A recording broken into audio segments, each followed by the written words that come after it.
Call this meeting to order, ladies and gentlemen, and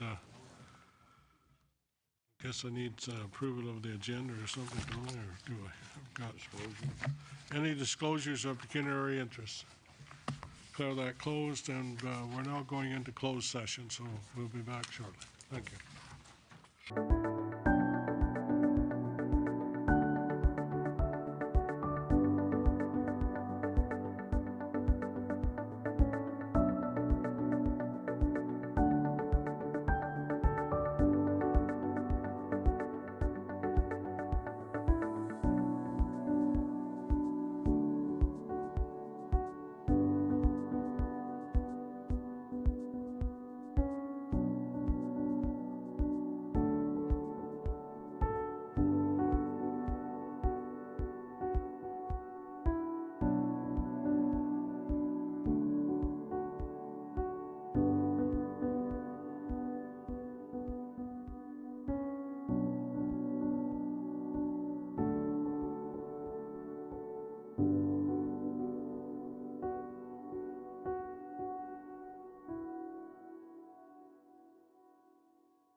Call this meeting to order, and I'd ask you to stand for the Indigenous Land Acknowledgement Statement and the National Anthem. Thank you.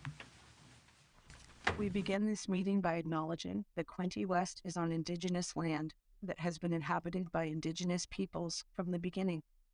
We thank all the generations of people who have taken care of this land for thousands of years.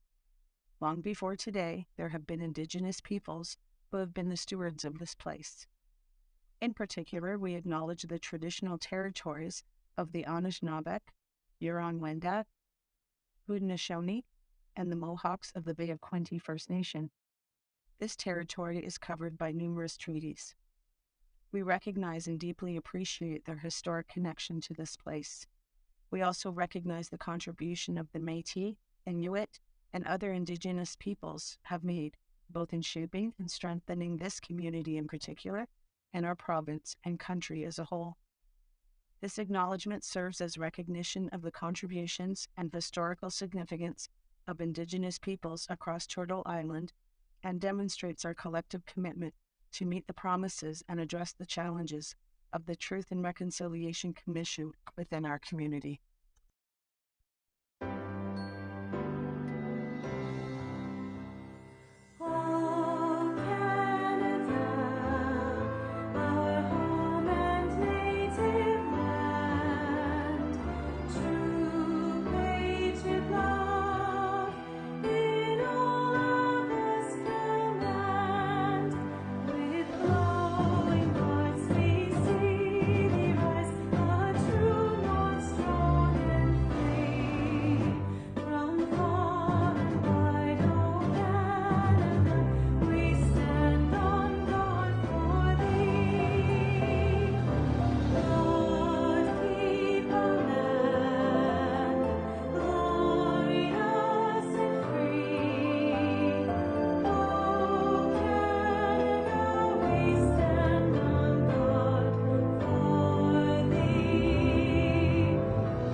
Thank you very much for being here today, and we've got a lot of work to do. And I'm going to start out with asking Director Angelo if he's got any comments that he'd like to make regarding the Trent Severn water conditions and shoreline conditions in the city of Quinte West. Thank you, Your Worship. So some of us were on a call with Parks Canada a day or so ago and got a briefing or update from them in regards to the Trent River watershed and a couple other watersheds as well. It's something that they're monitoring on a regular basis, and they're seeing some issues with some localized flooding north of us. They're in a control mode now where they're trying to control structures and dam structures across the Trent River and the dam structures to control and isolate where any flooding may occur. We're not anticipating any significant flooding in our area from what they're telling me, but in 2 weeks they plan on having another conference call to give an update to all the communities in that watershed. Okay, thank you very much. I agree.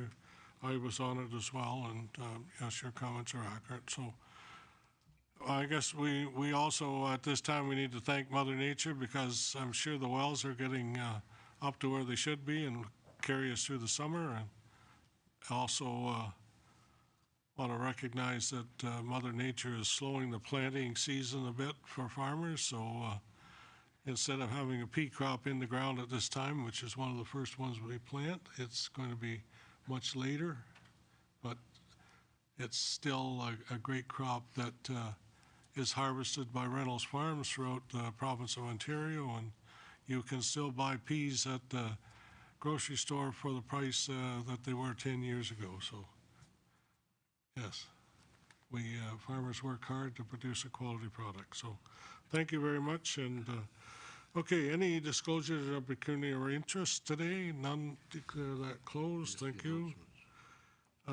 Need approval of the agenda. Councillor McHugh, second by Councillor Sharp. Any comments or questions on that at this time? All in favor? Thank you. Okay, and I think we're at the minutes of the regular council meeting held on April 3rd. Be approved, and further that the minutes of the closed session council meeting held on April 3rd. Mover and a seconder for those, please. Councillor Allier. Councillor Armstrong. Councillor Armstrong. Thank you. Okay, any comments or questions? All in favor? Thank you very much. Okay. Delegations, we start out with Mr. Ken Smith as a businessman in the city of Quinte West, and he's going to talk to us about the Strong Kids program.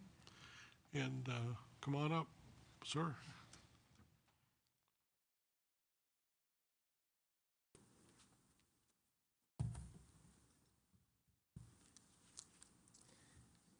Thank you, Mr. Mayor and City Council. I'd like to inform you that we had results of our second annual pickleball fundraising tournament for the YMCA was held 2 weeks ago for the Strong Kids campaign for Central Eastern Ontario, and the competition was held between the Belleville Y and the John Williams Y in Quinte West to see who could raise the most money and who would win the most games. So 16 residents of Quinte West represented our community at the event, including 2 Quinte West firefighters, Jay Coxwell and Adam Fournier, and 2 of our very own city councilors, David O'Neill and Egerton Boyce. And all those residents volunteered their time and effort to raise funds for the Strong Kids campaign and should be commended for their efforts. I'm happy to report that our team soundly defeated the Belleville team. It's nice to see Sean here today. I got a crying towel for him. Both in amount of money raised and an overall score for the event, proving once again that Quinte West is the best. So more than $105,000 was raised in total from the event. Wow. I'd like to thank all the citizens that helped us by sponsoring our players, especially the members of City Council, the city employees, who probably got hounded by some of the councillors, Chief Wayland, thank you, and as well, Mr. Mayor, yourself, thank you for your support. So I'd like to present the trophy to Councillors O'Neill and Boyce and to the Mayor for supporting the event, and I'd ask that you proudly display it at City Hall in a secure location, maybe for the next month. I don't think these two guys are secure, but I'll do my best. Want to come around there?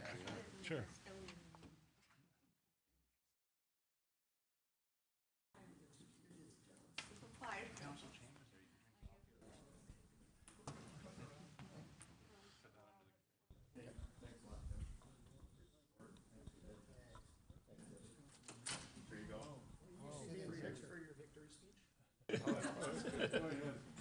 Yeah, well, I can only tell you that we won, but I think it's kind of rigged because these guys play pickleball.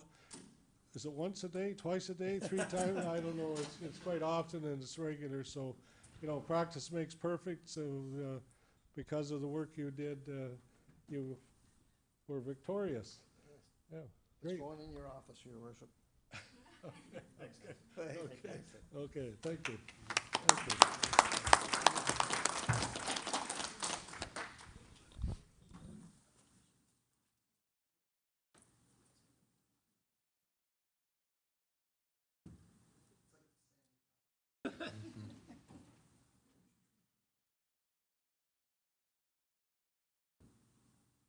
I just really want to say thank you very much to all of you who took part, both Belleville and Quinte West. And the overall winners are the children that benefit from the funds that you've raised, and they have the opportunity, families, to get to the Y and enjoy the facility and all it has to offer. So thank you very much. Councillor O'Neill. Thank you, Mr. Mayor. Also, thank you, Ken, for doing such a great job organizing it and for picking winners for your team. Yeah. And thanks for picking Dave, too. Does that mean you have an option? Next year, we're even going to be better.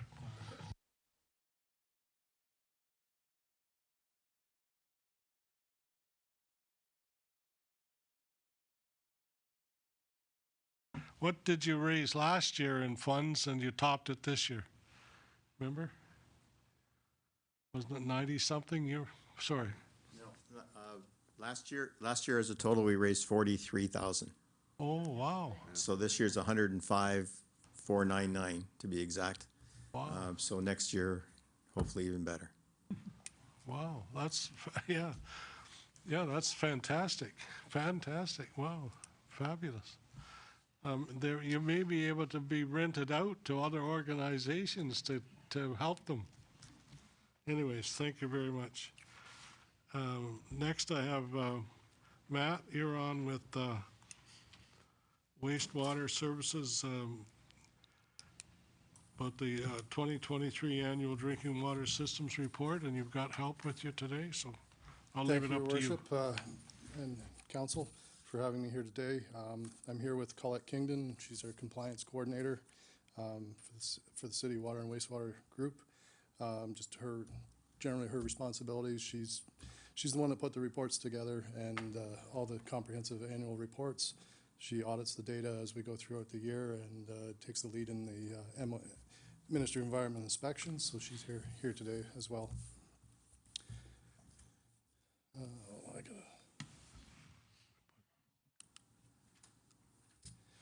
Yeah, the presentation today is the Water and Wastewater Services, the annual Ministry of Environment inspection reports. I'm just going to highlight basically the different systems and the highlights of the reports. So essentially there's three water treatment plants within the city that are interconnected. We have 4 elevated tanks and 9 remote booster rechlorination stations, which total 214 kilometers of water main and 1,300 fire hydrants. On the wastewater side, there's 5 wastewater treatment facilities and made up of 136 kilometers of pipe and sanitary maintenance holes, and we also have 17 sewage pumping stations to maintain.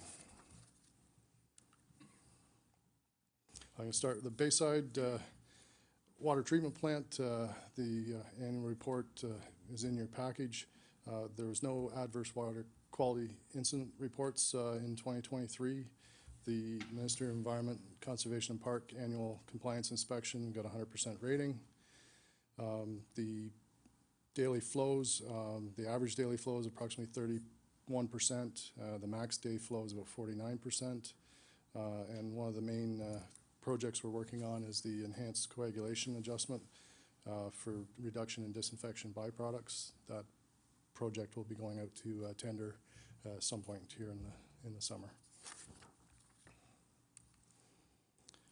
Next facility is our Frankfurt water treatment plant. Again, there was no adverse water quality incident reports in 23. Our ministry inspection had a 100% inspection rating again. Again, this facility is running approximately 38% of the average day flow and 51% of the max day flow. One of the main projects which has been tendered and secured, the generator replacement, will be ongoing in 2024.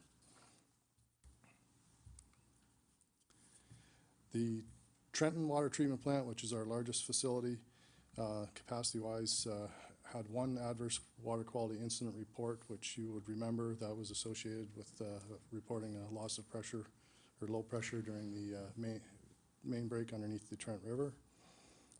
However, we still managed to have a 100% inspection rating within compliance inspection. The flows from the facility were at about 27% average day flow. However, last year we did top out at 69% for the max day. during that large leak event. The main project that's ongoing and in the procurement process is the ongoing filter rebuilds at that site. Wastewater side of things, the Batawa wastewater treatment plant. Again, we had a good year. There was no spills or bypass events. The facility is running about 60% of its average day flow. However, we still do have max day flow issues where we're exceeding the max day by 200%. However, the system does manage to meet its compliance objectives. So it's still performing well. And through our ongoing I&I projects, we'll be looking at ways to reduce that peaking factor. The Frankfurt wastewater treatment plant, we did have a number of issues there. There were 5 incidents. Basically, 2 were reported as tertiary bypasses due to problems with our moving mechanical filter bridges. Again, it was there were short events that required some maintenance, and we had an issue with one of the clarifier drives, 2 repairs on the clarifier drives, and then we had 1 small spill that was due to the electrical issue with the truck loading facility, but that was cleaned up right away and contained. Again, at this site, we are looking at targeting our infiltration and inflow. Again, we're exceeding our max day capacity during wet weather and spring events, and we'll be targeting the I&I program in this area over the next year or so.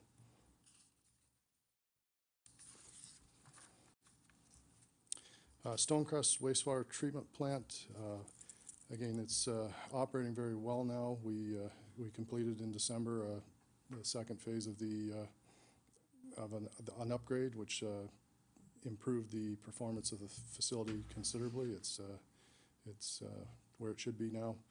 The capacity has been increased from 215 to 425 cubic meters a day, and right now we're at approximately 25% of the average day flow, with a fair bit of additional homes and development planned for that area.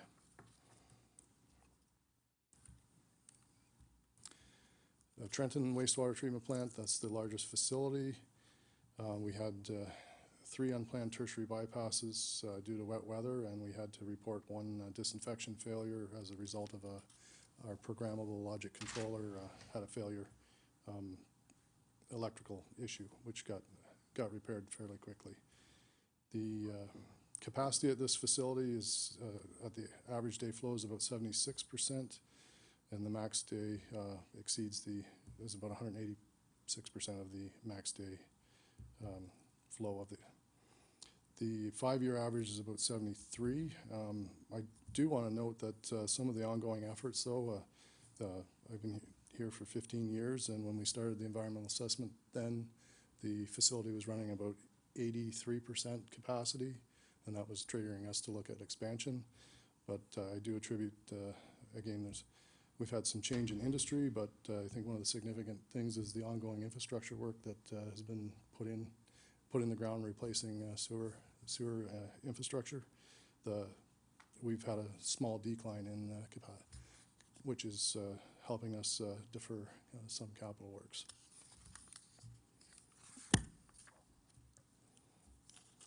The Youngs Cove wastewater treatment plant, or Prince Edward Estates wastewater treatment facility, again, it's been operating very well. We've had no abnormal events or spills. Again, its rated capacity is 266 cubic meters a day. We're operating at 21% of that. Again, there's a number of new homes that are in progress that will be coming online shortly.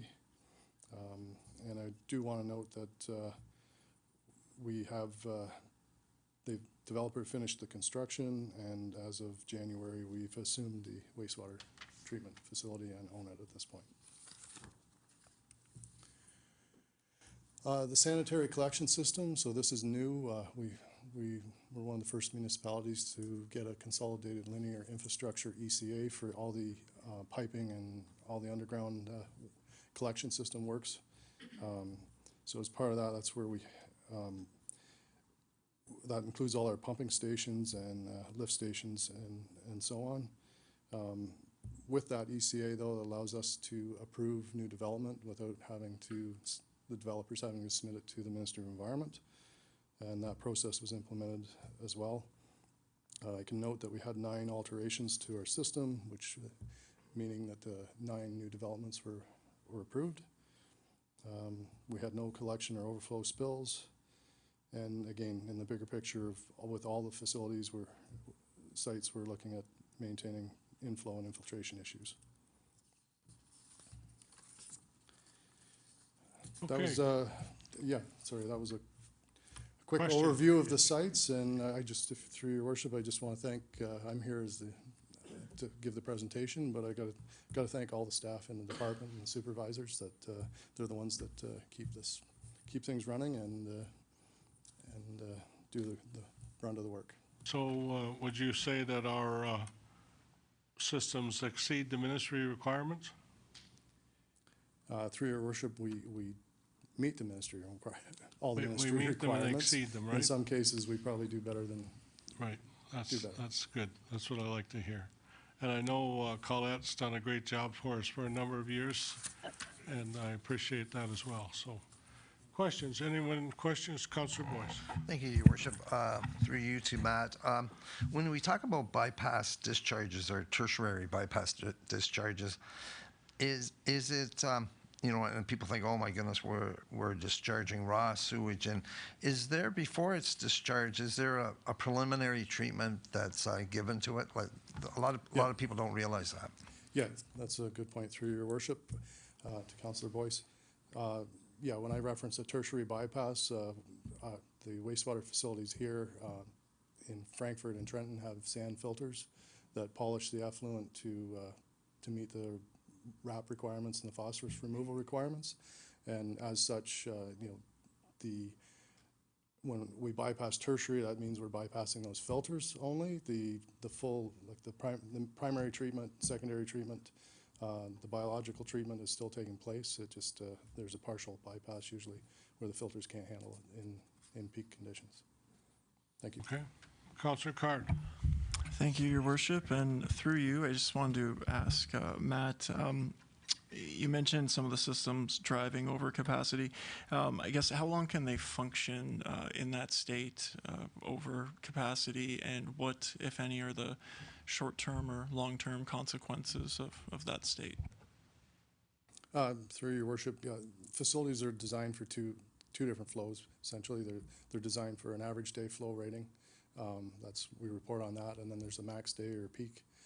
So they are designed to handle peak flows for specific durations. And again, these sites do see higher than average, like sometimes double the flow, and they still maintain compliance in general at the higher flow rates. So, but each site's different. I guess each component has a different rating to it. But. Go to Councillor Freeman next, please. Councillor Freeman, you've got your hand up. Yes, thank you, Mr. Mayor. Matt, congratulations. I mean, that was quite the report you just gave us, and it's very comforting to see how many we have brought on board since we amalgamated a very long 25 years ago, and yet everything's still running better and better, and that's because of you and your staff. So thank you very much. It's very comforting to know that we have all of that in good hands, believe me. Thank you. Councillor O'Neill. Thank you, Mr. Mayor. Through you to Matt. I think since I've been here, the reports have always been positive, and that's great. Are there any of the sites that are going to have development limited because we can't have the flow required? And if there are, how are we going to fix that? Through your worship, that's a question that we're working with the planning department and finance department to see how we can move forward with, and a lot of it comes down to timing and understanding the timing of developments and the timing to get infrastructure in place. So I really can't say at this point anything's going to be on hold, but that's part of the ongoing discussions. Thank you. Councillor Stedall. Thank you. Thank you very much for all of the terrific work that your department's doing, especially with the water main break that we had this year. I know that cause significant costs, and it's going to, again, implement like the long-term range capital plan that you're going to have for all of the water and sewer systems going to be implemented by that, but I know that there's forward thinking going on. But just on a smaller scale, thank you to your staff for the water main break that happened yesterday in Montrose and the quick service that happened. The turnaround time was really quick and got everybody back and running. I think it was posted on Facebook, and about 10 minutes later, there was a truck there. So it was great. So thank you. I'll pass that along. Yes, good. Councillor Allier? Yes, thanks, Matt, and your staff for a great job, well done, and goes on 7 days a week. It just doesn't happen a few hours of the day. I guess in regards to the bypasses, a lot of it happens in a storm event when you get excess stormwater drainage, I guess. And I think over the years through Public Works, we've tried to divert some of that, and then people's pumping their, basements with a sump pump or something, and it tends to overload the system too. And I just wondered, are you looking into that more to try and divert more of the so-called runoff water away from going through the sewage treatment plants, which would help your capacity and possibly cut back on any bypasses you might have to have with capacity? And I know other places I read are having that same problem, and maybe you'd like to comment on that, please. Yeah, through your worship. Yeah, that's a complex question. That's a lot of municipalities are dealing with and trying to address, and we have been having conversations internally. There is money in the capital budget to work on reducing that infiltration, but it also, we have some subdivisions that have stormwater connections that in new development, so we're working with the new development community, and we'll be working with finance and looking at opportunities and business cases for that type of stuff in the future. Okay. Anyone else? Well, thank you very much. Just a couple of questions that I might add. How many of the actual plants are the membrane system type? We have two. The Two? Prince Edward Estates and Stonecrest facility are membrane. And with those two facilities in particular? Your mic. Oh, sorry. Thought it was on. They're old shipping containers is what they were made from, correct? Through your worship,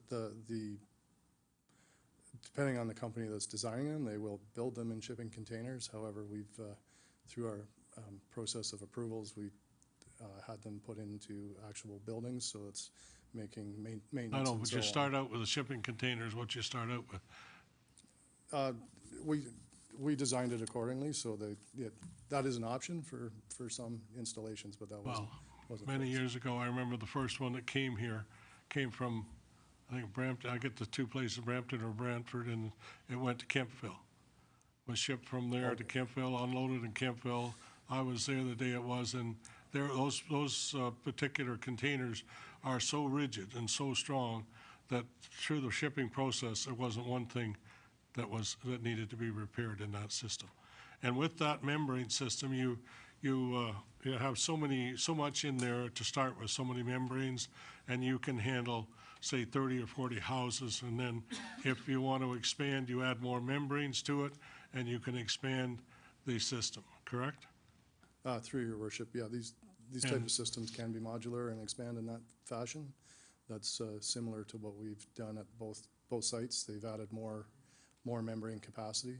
Right, and further to Councillor Allier's question with the systems that we have in place, we have the small bore technology where the tank is at the front. The only thing coming out of the tank is water, goes into the system, that's it, no effluents. So we come back every year or so or 3 years and pump the tank, and all the effluent in the tank then goes through the system.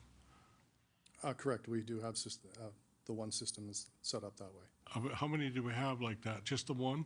Just the Prince Edward Estates uses the small Well, bore what technology. about the Pine Marsh one on Willow Road? That's a similar, that uses a pump system. It doesn't have the tanks. It has the tanks, does it not? It has the E1 pump system. Has a grinding pump, The but grinders, grinds it and puts it in the tank. It grinds it, goes direct to the, Is it going right through the sanitary whole, gravity all of sewer. that is going through the system? Yes. Okay, well, that's good, okay. All right, well, thank you very much, Colette, for keeping the managers and directors safe and the rest of us as well. So we appreciate good water, clean water, and we we also appreciate the fact that we're meeting all the standards that are required of us, and thank you. Thank you very much. Okay. Next, we have a presentation by, I guess I got a couple of things I need to do. The minutes of the regular council meeting held on April the 3rd be approved. I need to, and further that the minutes of the council session. So I need a We already, council. I think we already did that, Mr. Mayor. Pardon? We're at delegations now. Oh, I got that all done? Okay, I'm sorry, I thought I didn't. Well, that's good. Well, we're at, I'm even further ahead. Dr. Ethan Tumiche, Medical Officer of Health and CEO Hastings and Prince Edward Health, and he's going to talk to us about the voluntary mergers. Thank you, sir. Appreciate you being here, and Thank you for having me. you're welcome. Okay. We'll send the bills in the mail, not the check. Okay, and we got the presentation up here. So the intent is to give an overview of the process that has been ongoing and then update of the work thus far and next steps. But before I just begin, I want to acknowledge the work by our current board members. They're sitting on council here today. So we'll move forward with presentation. So this is going through the overviews. This is a part of the Strengthening Public Health Initiative that has been announced by the Government of Ontario. There's some different components to that particular initiative, so go over that at high level. And I will ask of, this is intended as being a high level presentation with, there are significant details that be beyond, so if there are any questions as we're going through, please absolutely interrupt me, ask questions as we're going, that'd be great. And we'll provide those overview work to date and next steps. So the Strengthening Public Health Initiative, this is coming out of August, and there's 3 prongs to this. There's a review of the roles and responsibilities of public health. This is done through a review of what we call our standards that outlines was the work that is done by local public health. That's been an ongoing process. The second part of that was a voluntary mergers, and that's be the focus of the presentation today. As well, there was a review of funding. So there's some components there. One was looking into changes that had been done from the proportion of funding between municipalities and province. There's a definition of the funding that we're currently receiving, and then we're anticipating there'll be further developments of a funding review of local public health, but that's something that we're anticipating going into the future. But for purposes today, we want to focus in onto the voluntary mergers component. So there is some history within from local public health of particularly recent history of pre-pandemic. There was a modernization initiative that was announced, and this was an involuntary merger process, but there was a consultation period that had been begun and then was interrupted by the pandemic. But there have been a number of reports in looking into mergers of local public health agencies at the local level at various times through the years in Ontario.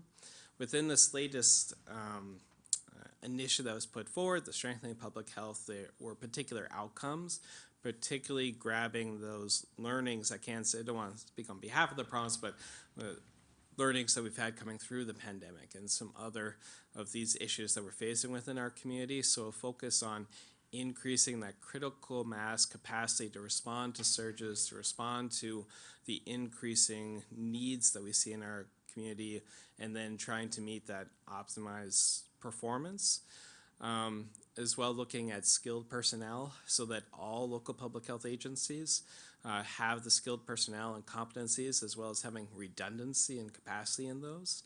And that's something when we look to the work of local public health, similar to every other sector, is that we've continued increased skills and specialization, but when we're looking at smaller agencies that might result in where you have more singular individuals that be delivering that or wearing multiple hats. And this is a look on how to increase that redundant capacity for some of those specialized roles. And currently in Ontario, we see quite a range on the size of local public health units. What we are delivering at Hastings and Prince Edward Public Health, we're amongst the smaller size, so you're ranging between where be serving a few 100,000 in terms of populations to serving more than 1 million for some of the larger centers. And then this isn't happening in a vacuum. There has been a lot of system changes within the healthcare system. I'm looking to the formation of Ontario Health teams, aligning with partnerships. So can view that this is looking to have increased alignment for those partners as we're moving forward. So these are from the Government of Ontario, the desired outcomes. There were some particular objectives when they were announcing this, and it was looking at the future of local public health agencies. But the goal would be serving a minimum population base of 500,000. And then when looking how a merger would be putting in place, that you're having those increased organizational performance, you have that those competencies and capacities that we're able to deal with the surges and demands. And these are outcomes or objectives here that were defined by the province, but from my position as being Medical Officer of Health and CEO of Hastings and Prince Edward Public Health, that need for system and surge capacity is very clear as we continue to see such significant needs in our community with regards to health. So these were objectives that were outlined by the province with regards to examining voluntary mergers, a critical element here. So those were, oh, I went too far. So these are the objectives of if you're looking to go forward with a voluntary merger, these are the things that we want you to hit. So you want to be serving that minimum population base, and then the case that you would be presenting for a merger would be that you're able to meet these. They were able to deliver on increased organizational capacity, those leadership structures, etc. Tied to that is the acknowledgement that this requires funding in the process and support. So that is put forward by the province of that there would be a 3-year merger transition funding. And again, in context, we're in a current period where we have a defined 1% per year for 3 years, and then we understand that there's going to be a funding review of local public health funding in the province. But the funding support for a merger transition is a critical change, particularly that we've seen compared to modernization that was on the table before the pandemic. In addition to that, this has been outlined very clearly by the province that this is not a cost-saving initiative, and if there are efficiencies found in any form, that these are meant to be staying at the local level to improve those services that are being able to delivered. So this is the funding to back up the offer that there be a voluntary merger.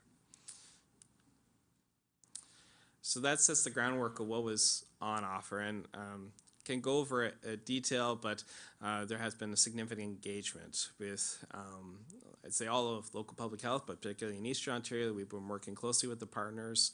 What came together is from within the Southeast, with KFLA Public Health and Leeds, Grenville, Anarch District Health Unit, of wanting to work together. We have similar partnerships. We have populations we have similar populations as well, communities that cross within our borders, and we have a long history of working closely together where we co-deliver programs, and both from the pandemic but many years before that as well, that we've been significant partners within the southeastern area.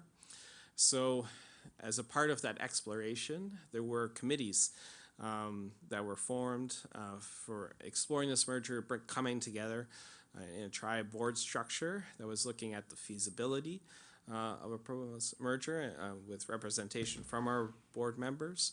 And we were working with a consulting firm, Sense and New, that has significant experience in this space, looking at two things. So one was the feasibility of a voluntary merger process, but also we had a tight deadline from when this was announced, going back to April 2nd was when there was a business case that was due to the province. So through that engagement with the consultant, with the staff within the 3 health units, but also from the boards as well, we were able to get to the point of completing the feasibility study and preparing with the business case. And through the feasibility assessment, there were no significant barriers to a merger that were identified, and when looking at a business case, that very confident with working with our partners that we could hit these thresholds of with the appropriate investments in local public health and going through the merger transition that we can deliver in improve service delivery, improve organizational performance, that you're having that robustness that we can meet the needs of tomorrow. So that was reviewed by all the boards, in particular with Hastings and Prince Edward Public Health. This was on March 27th, and there were some public-facing summaries of these documents that were included in the public board materials as well that people can reference. But it was approved to move forward by our board on March 27th, but also by KFLA Public Health. Sorry, I just jumped to the acronym to Kingston, Frontenac, Lennox, and Addington. And then LGL as well. That was on March 27th and 28th, and we did move forward with submitting a business case for a proposed merger of a Southeast health unit to the province. And again, want to thank of board members and the significant amount of time. This was a very short period that work from engagements and then looking to that feasibility was done. So it's just, and then for our staff and just everybody involved, but we voted to move ahead and with that business case that was completed and submitted to the province. So it gets us to where we're at now, going to the next steps. So it's been submitted with the province. We're already beginning, but expecting a lot of dialogue and discussion on that business case before we're moving ahead with the final approvals going from board and with the Ministry of Health. But we are again coming up to a very short timeline of on the proposed timeline of these mergers, it would officially start January 1st, 2025. But anticipating that we have a 3-year transitional process that would be supported by the province as part of that as a part of that merging. So up until this point, or up until that point, I should say, it's continuing to operate as Hastings and Prince Edward Public Health, and until we have something that would where it'd be making it official for a merger, but very pleased that we've had the cooperation within our region on looking together, coming to that feasibility in the business case, and working to that vision of better service for our community members and residents. So that completes a sweeping overview I want to present with regards to these mergers, and happy to answer any questions and intend to keep updates coming as we move forward. Well, thank you very much, Doctor. How many years you been at this? I started officially in my capacity, I forget which month, October I was acting, but 2021. Oh, good, well, good for you. Any comments or questions, Councillor Stedall? Thank you, Your Worship. Sorry, thank you. Thank you very much for the presentation to give us the steps where you are at. I guess one of the big questions, you probably get it all the time, is that's a large area that is now like geographical area. It can take you about 3.5 hours to drive from, or more, to drive from one end to the other. Are we, with that type of a merger amalgamation, the services that have been provided, especially during COVID, were very well done. I think people thought that, you know, as COVID progressed, first of all, we didn't know anything about a health unit, and all of a sudden it was being reported out every day, and getting the statistics and the, you know, the vaccine and everything else that came out. I think that that was very well done. Are we going to lose services and other services that health units provide by making this such a large geographical area? So looking at the services, I'll say one thing that's been, I'll say from what's been position within this initiative by Province of Ontario is that it's not intended to be affecting frontline services and that you can have that reinvestment. What I would be saying as the medical officer from Hastings and Prince Edward is the whole point of doing this is for better. So that we can achieve better. That would require, and that's put forward in our communication with the province, is that this requires investments so that we can support those services. And I will say from a local cooperation, this is a focus, I'd say, of all 3 boards on how to improve particularly rural and smaller community access to services on a going forward basis. So that has been specifically highlighted. So from what we can achieve, then I'd say the whole goal of moving forward is that this can be better, and I think we can get to there. But critical to that is the appropriate investment in this process to move ahead. Councillor Sharp is next, then I'll come. Thank you, Mr. Mayor, and I think Councillor Stedall has asked my question, but I might reframe a little bit more. An excellent presentation, and I want to also acknowledge our representatives on the Health Board that I know have been working very hard, Councillor Kutsovis and certainly Councillor McHugh, and the business plan and the work that obviously been done into this. But I had some concerns too in the size. And, you know, we always fear bigger isn't always better and losing core services. But I just want to ask you, with all of the business plan and all of the work that's been done, and I know there's obviously merit or you wouldn't be doing this, what do you think is the greatest benefit for this? What are the services that you think we will benefit more from by expanding? Like, what is the greatest benefit to this merger? Thank you. It's sorry, through you here.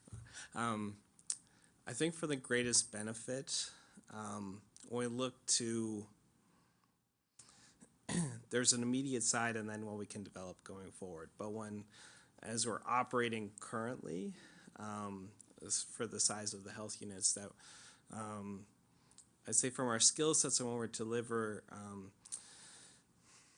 there'd be a lot of roles where we're kind of functioning where one person's carrying multiple roles, or you might have a single person. And very proud of the work of the health unit, kind of responding and delivering, but you can see a difference on how that would be kind of delivered in terms of what smaller health units are able to do compared to when you're looking to, say you've got Durham region or one of these larger. And I can give the example that was being brought up of how that data is being pushed out. We're going through the pandemic, and what are cases that are happening in the community, where are vaccination and all of that sort of thing. And this would be dependent, I'll just identify one particular skill, but like an epidemiologist, and that would be something where we have a single position that'd be there. And when you're able to pool those resources, you can also have increased specialization for individuals that be there to deliver more of those products, and where that might manifest as one, data that's coming out to the community, but then how we're interacting with our partners in the health space. So that's one side of kind of direct. The other side is that there, from efficiencies on how the systems that we're using, how we're operating from procurement or whatever the individual things might be, there's an opportunity then for supporting even more of the frontline resources that are out there serving the community.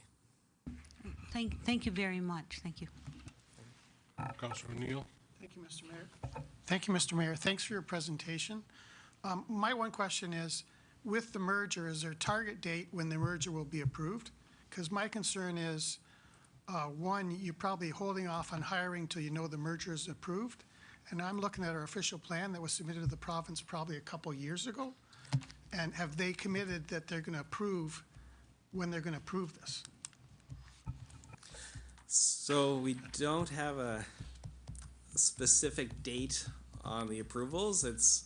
But these timelines are very short, and for the merger to occur, it will require a legislative change. You have to change the Health Protection and Promotion Act that defines it, so we'd be needing to meet that January 1st date that they would be occurring. This would likely be sometime in the summer that we'd be having to have those approvals. I do want to address the first part, though, of it's very clear to us of we have to meet all our responsibilities. As operating as Hastings Prince Edward Health, you never know. That'd be there, and we need to address right now, so we're not, we're looking at those positions or all that sort of thing. We have to meet those demands. So you're not holding off on hiring until it's there wouldn't be approved? Yeah. And how many people with the merger, you said the government wants like a target of 500,000 population to be served. With the merger, what would the target population be? Or be getting close to 600,000 would be the current population served. It would be 571. Great, thank you. Councillor Boyce. Thank you, Your Worship. Thank you for coming. A couple questions. The first one being, and I sat on the health unit maybe 8 years ago when I was a representative of Belleville, and it seemed to me it was the province that was coming to the health units saying we want to merge this, and it wasn't necessarily the health units that were too receptive at the time. There seemed to be some feedback, some pushback to it. And I think one of the things, I know you've stressed that this is a voluntary merger, and each unit has there are unique situations that occur in each unit that, are distinctive of that unit. Like maybe Kingston might not be having this issue. Will the Hastings, Prince Edward County unit still be able to have the autonomy to address certain specialized concerns, or will it go to the one centralized board, if we merge and we say we need to spend our money to address a teenage pregnancy or something, and Kingston saying, well, we don't have that issue, so we don't want to see that money. Will Belleville and this area and Quinte West still have that autonomy to address specialized issues? Thank you for your question. If I can, I'll answer it in just a couple of layers with that. Just even going from a higher level, I think one of the things is how are the voices from this region being represented from the governance that can speak to those as well on an ongoing basis, and that's one of the things that's defined in the business case of the seats that for the proposed new Board of Health, and as it would currently stand, say for example for Quinte West, there would still be a seat from Quinte West that would be in the proposed new Board of Health, but especially addressing that large geography, it is absolutely important, and I think that's clearly understood by all the parties from our local side of that each community does have individual needs. This gets to the form of how it's operating, and I'm not anticipating that to be any immediate changes in terms of how like sites and how that's being delivered, because there's the populations that need to be served. I know there's a lot of work to do on uncertainty, but I think that ability to address those local differences and those needs, because what our community partners doing, what our local population health needs, that would remain to be a priority for the new Agency of Local Public Health. And I think that's something that we could deliver very well.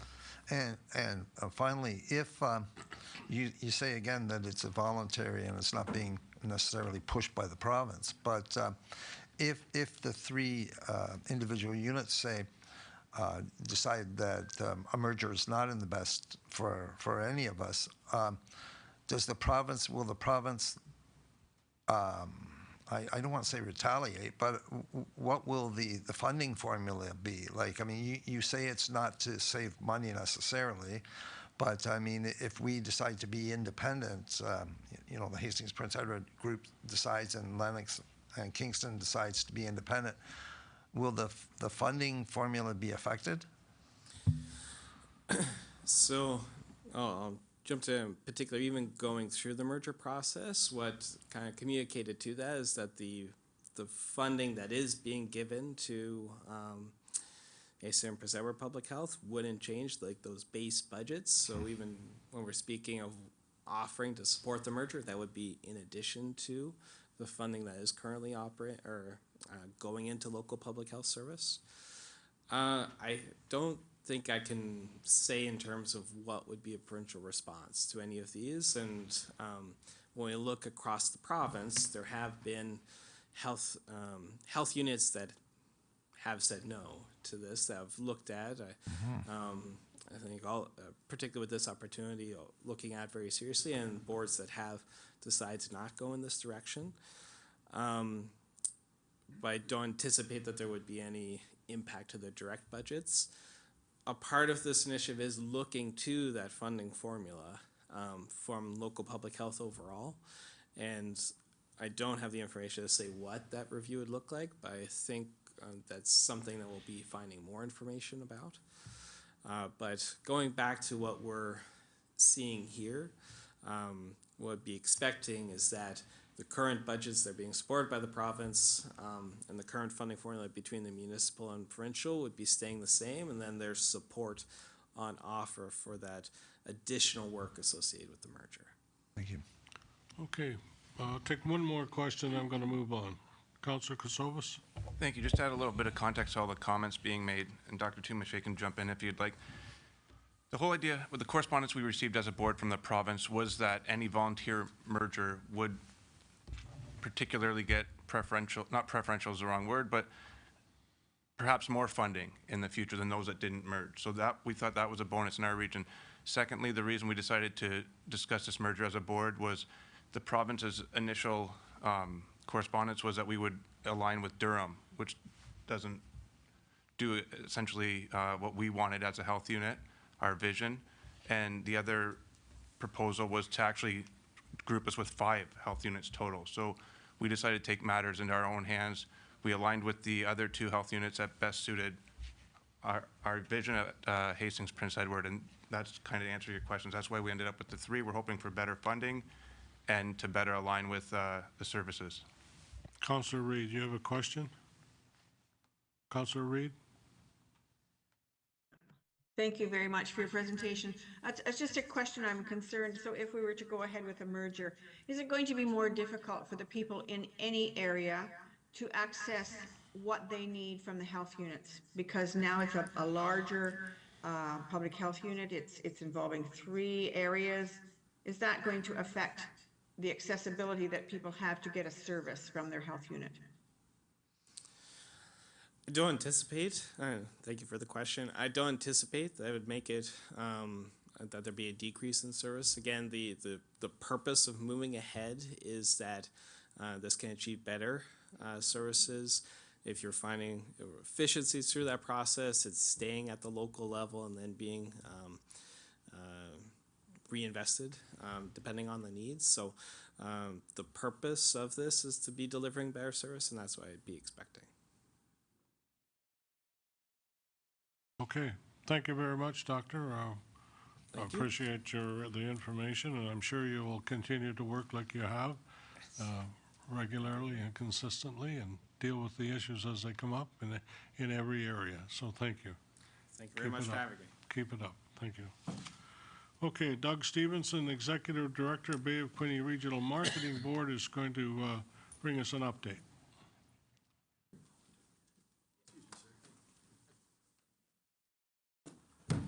Thanks for queuing me up, and thanks so much for giving me an opportunity to give an update on our fiscal year to council, the mayor, and staff. You know me by now, but you know I got to do this organizational interview just because we can't do this without this partnership, right? And I was actually presenting to the Downtown Napanee Association last night. I was at Brighton Council on Monday night, and so it's important that we're working together. And the reason that we're able to achieve what we can is because we're working with this group of great communities and organizations. And I'll take you through what the year looked like. Of course, our board of directors guided and governed by that, and your own Edgerton Boyce has a starring role around that table, so thanks so much, Councillor Boyce, for being there. Actually, Sean Kelly got out of the room before I could present, but he used to be an old councillor. Here's the team, though. You know, I'm the one who comes and gets to present to everybody, but this is the team right here who I love to work with every week, and I'm really excited because over on the left, we've got another redhead on the squad now, Jack McAvoy.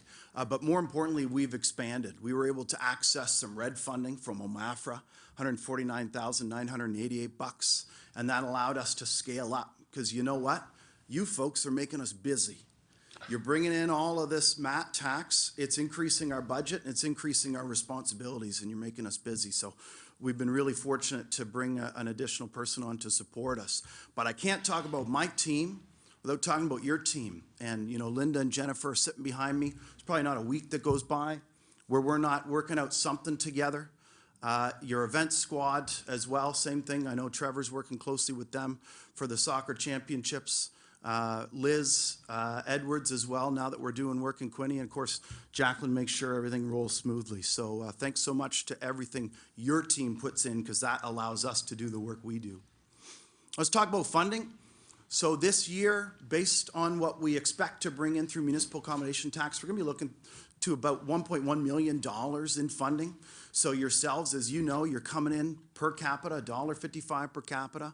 Estimated municipal accommodation tax right around that $100,000 mark. So we estimate that Quinte West is going to be responsible for about 15% of our funding this year. So we're really thankful for that, and it allows us to do the work that we do. And also, like I mentioned, we were successful with some funding and also bringing some sales that had us accounting for about 18% of the budget. There you go. There's Mayor Jim right there, and Linda. Excuse me for the photo op with our own Anna Freyberg. So just to reiterate, this red funding from the province has allowed us to deliver a bit more for our marketing plan this year, but also to scale up from that staff point of view, which is something we did about 3 years ago using OMAF for funding as well, and we've been able to sustain that staff. Let's talk about return on investment. As you know from when I've been to the podium before, what we like to try and do with our budget is invest some of those dollars back into our partner communities. So marketing and event funding to city initiatives, this is fully made possible through municipal accommodation tax. So again, I commend the council for investing in the time and for staff for investing in the time to do that. I know sometimes it's not easy, and I know the next chapter related to short-term accommodations is still out there. Small businesses and event grants and support, $16,580. And I've spoken about this before, and I'll talk about it in a future slide. We have a BIA marketing program where we take about 10% of those MAT dollars, and we sit down with Lisa and her team, and we develop a marketing program through the course of the year. So provided the BIA with $9,700 so far this year to do that. So when we look at that investment through the course of the year, we take what you gave us and we put about 28% of it right back into the community. When we talk about return on marketing investment, I'll get to it in a future slide, but our marketing campaigns and also our overnight golf package program that I've spoken about before, estimated spending generated by those a little over $4 million, so it's excellent return on investment related to our marketing budget. We continue to see tourism success. I want to talk about this slide for a minute. In 2023, because of COVID subsiding, the world opened up. Right? You could all of a sudden fly to Italy for the same price that it would cost you to stay in Prince Edward County for a week, right? And so there were a lot of destinations, specifically across this province, that saw a reduction in overnight accommodation. So no, we didn't see an increase year over year from last year, but we're pretty happy about staying steady at 61%. In terms of overnight accommodation. And like I said when I was at the podium last year, we are up from those pre-pandemic levels, so we're going in the right direction. I want to talk quickly about some visitation data, and we're doing a new program where we're able to track some IP addresses in and out of the region. And you know, I mentioned that 15% of our budget coming from the city of Quinte West, and I don't pretend that every single visitor is coming because of the Bay of Quinte Regional Marketing Board. But, you know, to see Quinte West visitation around that 17% mark, that's just excellent, and we want to continue to drive that. Seeing a lot of that visitation coming from the places we're investing in. Ontario, Quebec, and then more specifically when we look at communities, those GTA communities, so you'll see in the bottom slide, Toronto, 15% of our visitation coming from there. That's what we want to see. That's where we're spending money. Ottawa, same thing, and Ottawa is actually growing over 8% now. That GTA East region with Durham. And what are they coming for? One of the things we also spend a lot of money on is making sure people understand this is an outdoor destination. What's the tagline for Quinte West? A natural attraction. So it's awesome to see that over 30% of the visitors who are coming here are here for outdoor recreation, and that's basically the number one thing that they're doing while they're here. So we know that they're coming here for what we want them to be doing. How are we doing it? Through marketing tactics. I've talked about it before. We work across multiple programs through the year. Our marketing campaigns, and we're really happy to have seen over 32,000 conversion zone entries from those people who did see or click our ads and then entered accommodations or restaurants in this region. We did a new Get Free Gas campaign where we gave $50 gas cards to anybody staying 2 nights, $100 gas card for people staying 3 nights. as long as it was between January and March, where we're trying to grow that overnight accommodation. And Trevor's just getting the data on that right now. As you know, very active on digital media with our following of over 60,000. It's driven by storytelling, talking about what's going on in Quinte West week over week. Using our newsletter, which is a very targeted way to reach people. Over 90,000 opened through the year, and Anna sends that out every second week in an industry newsletter every second week in between that. BayAtQuinte.ca had a revamp this year. It was a big project for our team, as you know, because you recently underwent a web redevelopment. It's seen some excellent increases in usership as a result. It's a much stronger site now. Of course, also driven by storytelling, talking about what's going on. Who should you visit in Quinte West and why? We do a lot in paid media, so getting other publications to tell the stories so that we're able to raise awareness to people who aren't following what we do. Same with travel media, so trying to find people who have large followings online, bring them here, have them stay in Quinte West, talk about Quinte West, and hopefully come here for themselves as a result. Signage all over the region, and we're continuing to increase that. Our Discovery Guide, as you know, a flagship publication. We're out. Don't ask me for one right now. We got our newest one getting printed, and we had to up the distribution from 20,000 to 30,000 copies this year because it was flying off the shelves, and we distribute that all across the province. Experiential tourism development, and Jen Rushlow's been absolutely amazing on this portfolio, working closely with Trevor Norris on that. 2 brand new experiences coming out of the hop in Quinte West. Let's Get Growing and Horseplay Days, and both of those received funding in order to get their experiences off the ground. Our BIA marketing program, as I talked about, so making sure that there's content going out there on a regular basis and investing in that downtown, because at the end of the day, it's one of the most important products in this community, right? And we want to make sure that it's thriving and succeeding, and participated in a program where we went and visited Aurelia's downtown. I know Zach was a part of that, as were Linda and Jen, and we're making some continued improvements to the downtown as a result of that. Our Golf in Ontario program, which includes BayAtQuinte Golf Club and Roundel Glen. We actually just added Barcoven too. We are the #1 golf destination in this provincial partnership. We are outselling the other destinations about 2 to 1. People love coming here for golf. The word is out.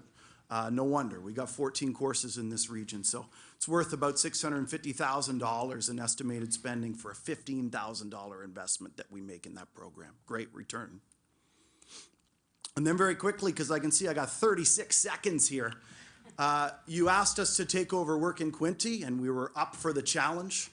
So we took it over a little late into Q1 on the year. We've been seeing great growth on this platform, and it's become an excellent tool. We're also now deploying a pretty strong local marketing program and expanding that outside the region as well. And supported a career fair rebrand. So what used to be the Quinte Career Fair is now the Work in Quinte Career Fair. And this is being pasted everywhere also, and hopefully you've seen April 24th at the Quinte Sport and Wellness Center. And I want to talk about one more new project that we took on this year. I'm sorry, I know I'm over time now. I appreciate your time. It's a BayAtQuinte Film Office. And this is something that also came out of the request from speaking with partner staff. You see communities nearby like Kingston, they have a film office and they're seeing great economic return from that. So we got together as a group. Actually, Loyalist College was a part of spearheading it because they have a program with film and television. And they said, could we put this together? We talked about it as a group and we agreed, let's do it. So it's being managed through the BayAtQuinte Regional Marketing Board. It is not something we're asking for additional funds to do. We took part of our budget this year, which was just approved by our board. $35,000 has been outlined in year 1 to create a work plan, which gets us off and running. It creates a foundation so that in future years, we're going to be able to receive film and television projects that are going to drive additional economic activity. And I know Elizabeth Edwards has it in her plan later this year to bring some policy-related information to council for review and discussion. So I hope to be back here next year talking about what we did as a result of this project to bring in some additional dollars. without costing the city more. So just quickly on some next steps, implementation of the business plan, more improvements to work in Quinte. We got to redo the immigration site. I talked about our discovery guide. And then, of course, it's all so we can continue to inject economic activity into the city, drive those spending dollars, especially from that tourism point of view, so that we're doing our job. Thanks so much. Sorry for going a little over time. Okay. Do you want to go back to your event slide, please? You bet. You tell me when to stop.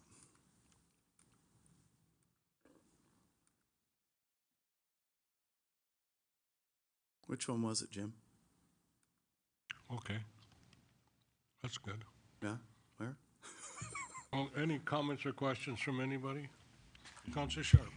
Thank you, Mr. Mayor, and thank you, Doug, and your team. And I think it's one of the best partnerships we have. Oh, thanks. Working with your organization and our staff team. And this year in particular, it just seems to get busier and busier.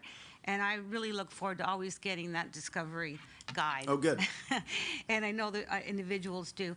I just wanted to talk about the new program that you're looking at, the film office. Yeah. And this is just as a starter program, and you've got the funding, and you'll come back and tell us how you made out. But did you say you are including the Loyalist College in that? Yeah, so through the mayor Very to Councilor exciting. Sharp, they're a primary member at the table. Actually, my co-chair is Lori Cowett, who I know used Okay. to be in with the city of Quinte West, and she's currently with Loyalist College, and so we got great representation through the college. Oh, that's excellent. And I also want to say I just love What's Your Scoop, and I see you highlighted it in the brochure. Awesome. Great place for ice Thanks. cream. But before you leave that topic, Director Grimman, you have any comment with respect to the? Thank you, through you, Mr. Mayor. Just to thank Doug and his team for the continued work that they do. Certainly great to be part of a regional partnership that has this much strength. Definitely also want to acknowledge and thank our team for the major contributions that they provide. Linda, Jen, and Liz and company to continue to move a lot of these initiatives forward. I know as much as Doug mentioned about their guide, we've got a new guide that's also hit the streets and available now both online and in print. And yeah, just looking forward to new developments, certainly with the film office and lots more to come for 2024. Just a little more specific with respect to people we met with regarding the film industry and movies. Through you, Mr. Mayor, I think you're referring to the theater group that Right. that we Yes. recently Yes. met with.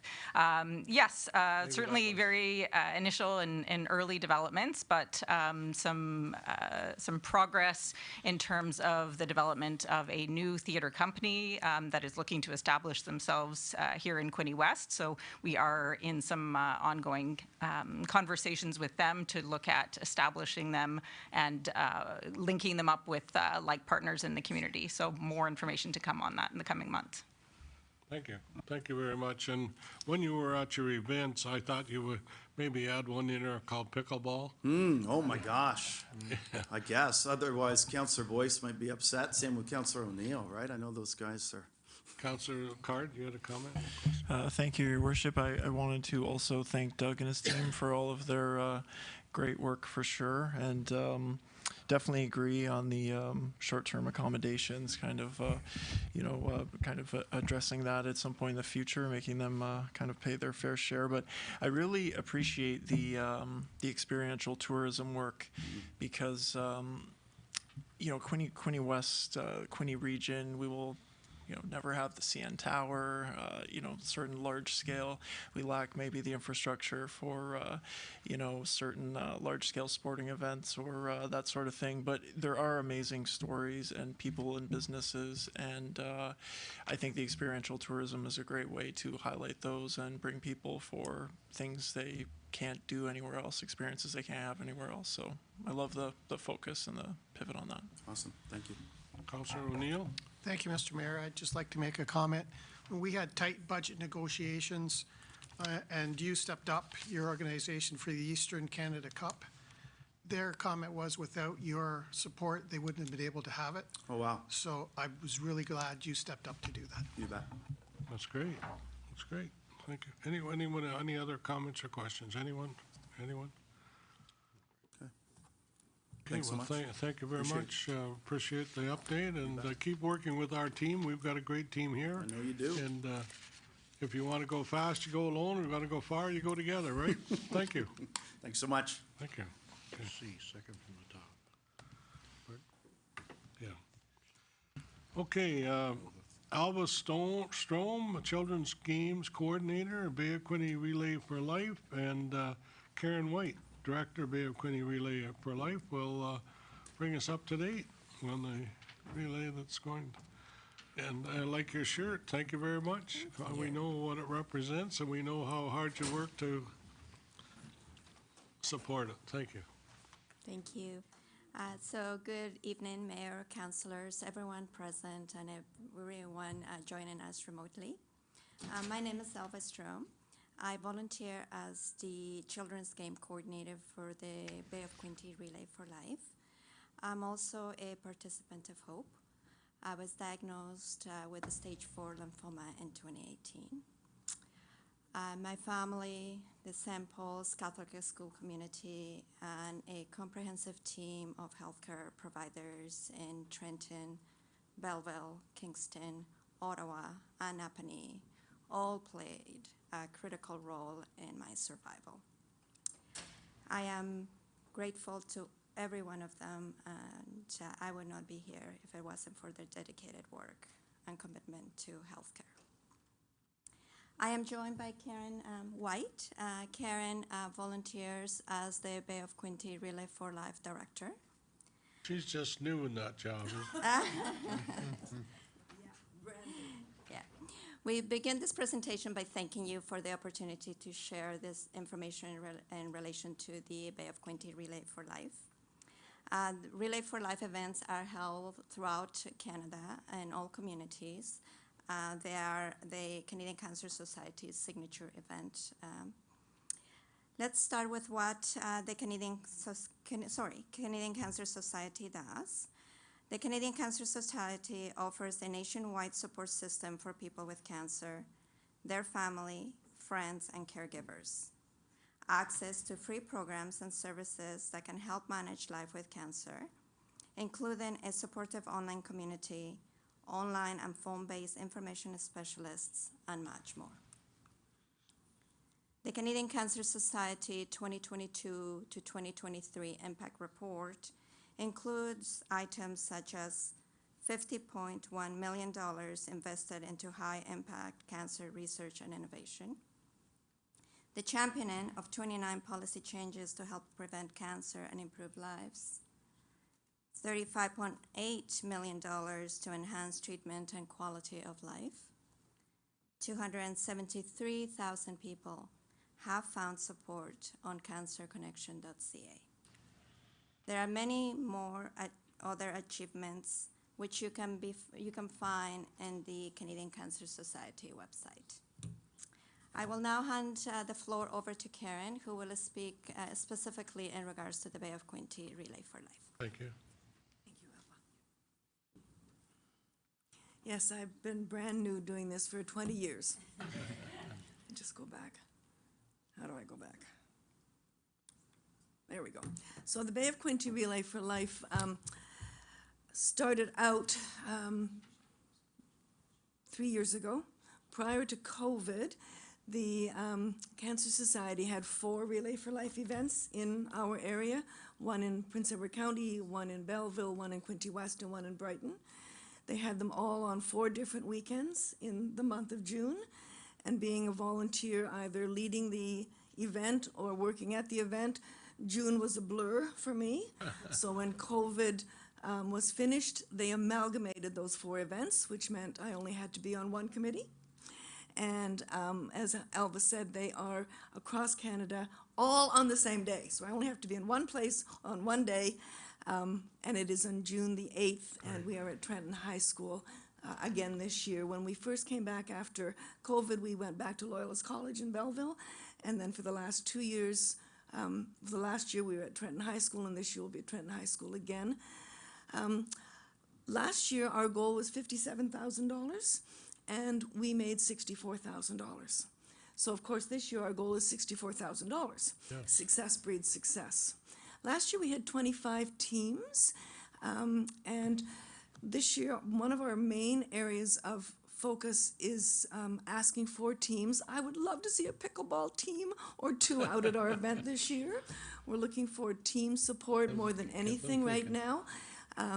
We're only at about 15 teams, so we've got a ways to go, and I'll talk a little bit about that in a few minutes. The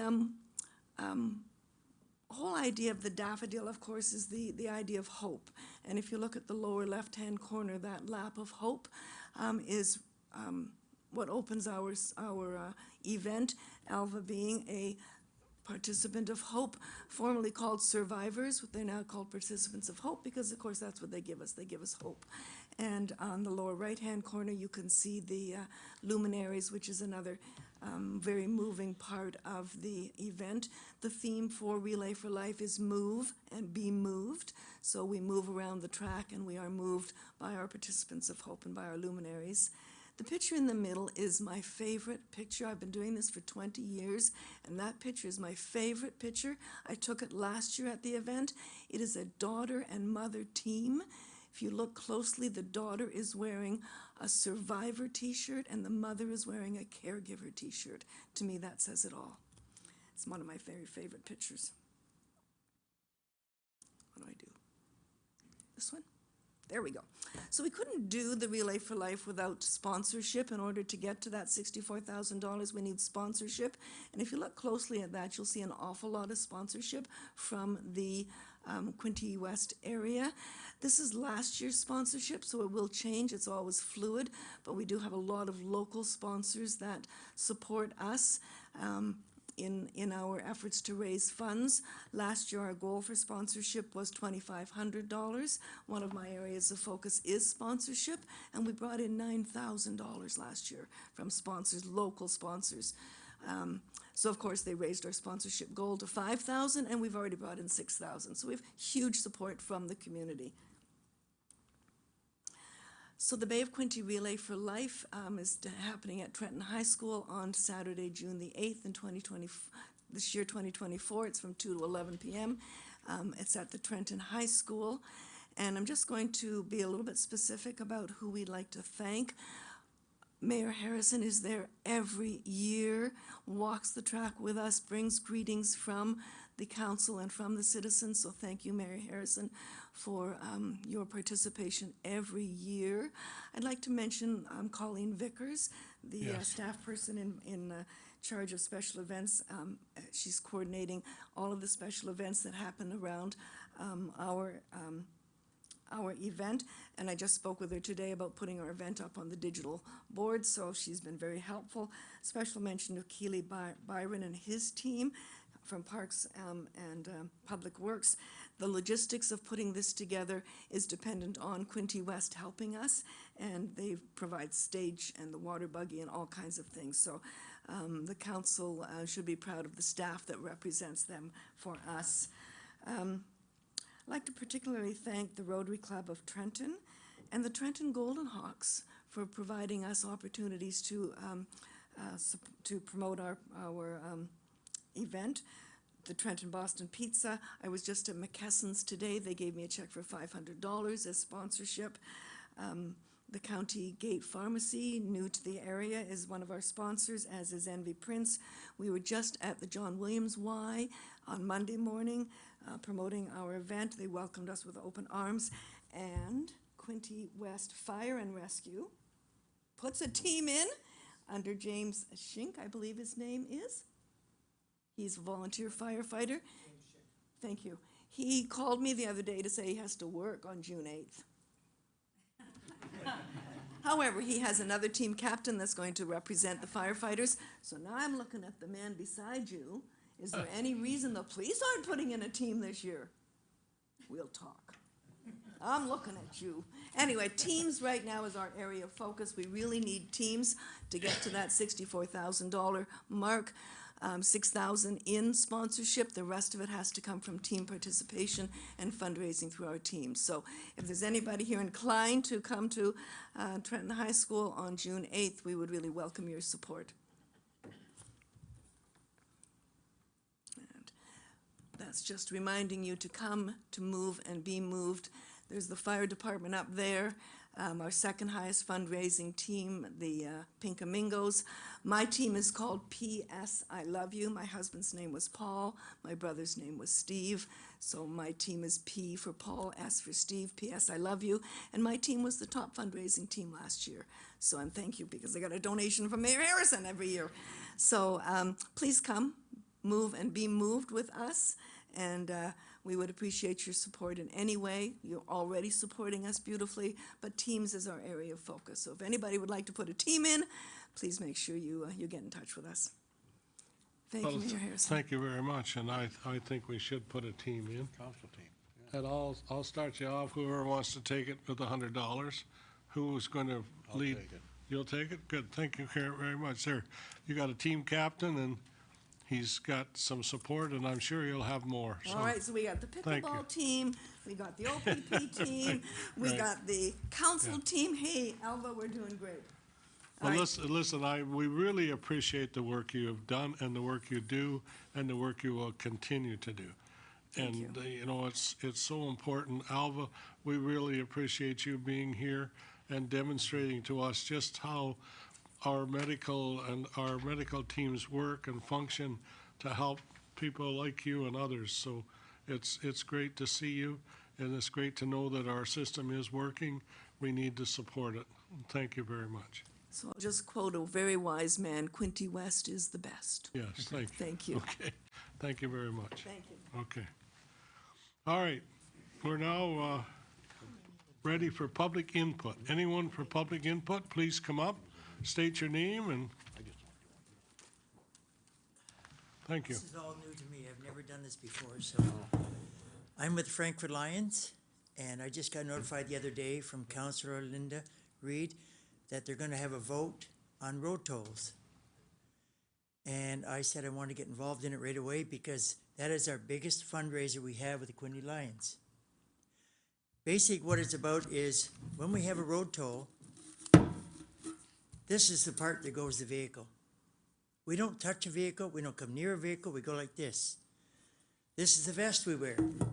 The reason it's so important for us is because we do a lot for the community and for Quinte West. Without our road toll, that's a big, big fundraiser we lose. The OPP have actually stopped off a few times and give us some hints what to do, or, you know, to make it better. We set up the signs, we have our pylons, and it works out that they come in very slowly, and we have it set up the same place every year. The people that choose not to donate, we just step back, they keep going by us. We don't touch them, we don't come near anybody. If they come in, they usually say, "What's this about?" The sign is there already. What's this about? And we say it's a donation for the Frankfurt Lions, and we tell them what we're doing for this one. We've had it where we've had different occasions where we've had things we're raising money for. And in this case here, our next one is in June. That is a one-day thing. We have it on a Saturday, like in this one here is June the 8th from 9 to 2. We never usually get past noon because coming out of Frankfurt, we have it set up by the car wash. And basically what happens at that point, by noon, it gets so slow, we just pack it up and go in. We've never lasted to 2 o'clock yet. We always have our own insurance company set it up, so we're all covered. We have it, we go by the rules, we do the setup as we're required. Our number one priority is safety. This is why we wear these. And I didn't know how to do it. This is all new to me. I've never done this sort of thing, but I want to make a presentation. I'm the newly elected president of the club, and I do appreciate seeing you quite often, Your Worship. Yes. At the hockey games. Yes. I missed most of them this year because I was in Florida, but it's one of my big events. I feel sorry for you. What's that? I feel sorry for you. Well, I only go for 5 months, so. Yeah. But the thing is, this is a major deal for us, and to start losing, the possibility of losing one of our major sponsorships would really hurt the Frankfurt Lions. We not only put the money back to the community of Frankfurt Lions, but we also do things for the community west. There are other projects that we've helped, put money into for them. There's not a whole lot more I can say. I know Councilor Linda Reed said I had 3 minutes, so I just wanted to say as much as I could in 3 minutes. I just hope you let us keep doing the road tolls. It's a 1 day a year we do.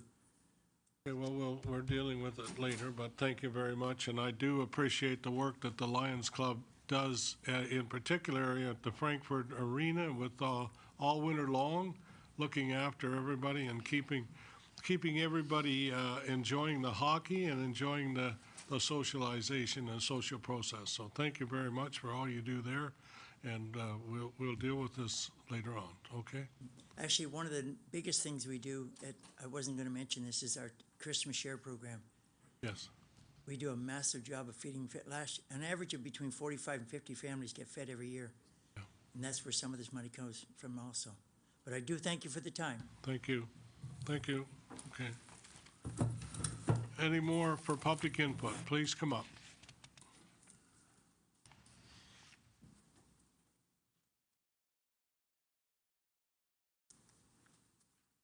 Mr. Mayor, councilors, thank you. My name's Tony Stewart. I've been a resident of Quinte for a number of years. My issue is gentlemen camping in Hanna Park and the potential for many more people to camp in Hanna Park. Hanna Park's a bit dear to me. I guess you'd call me a NIMBY, but I'm not that flexible when it comes to the park. We've been going there for probably 15 years. We watch it evolve. It's an amazing place. Nobody knows much about it, but it's simply an ecosystem that is unrivaled in our area. When we put campers in there, we've got, I don't know who the guy was who said for every action there's an equal and opposite reaction.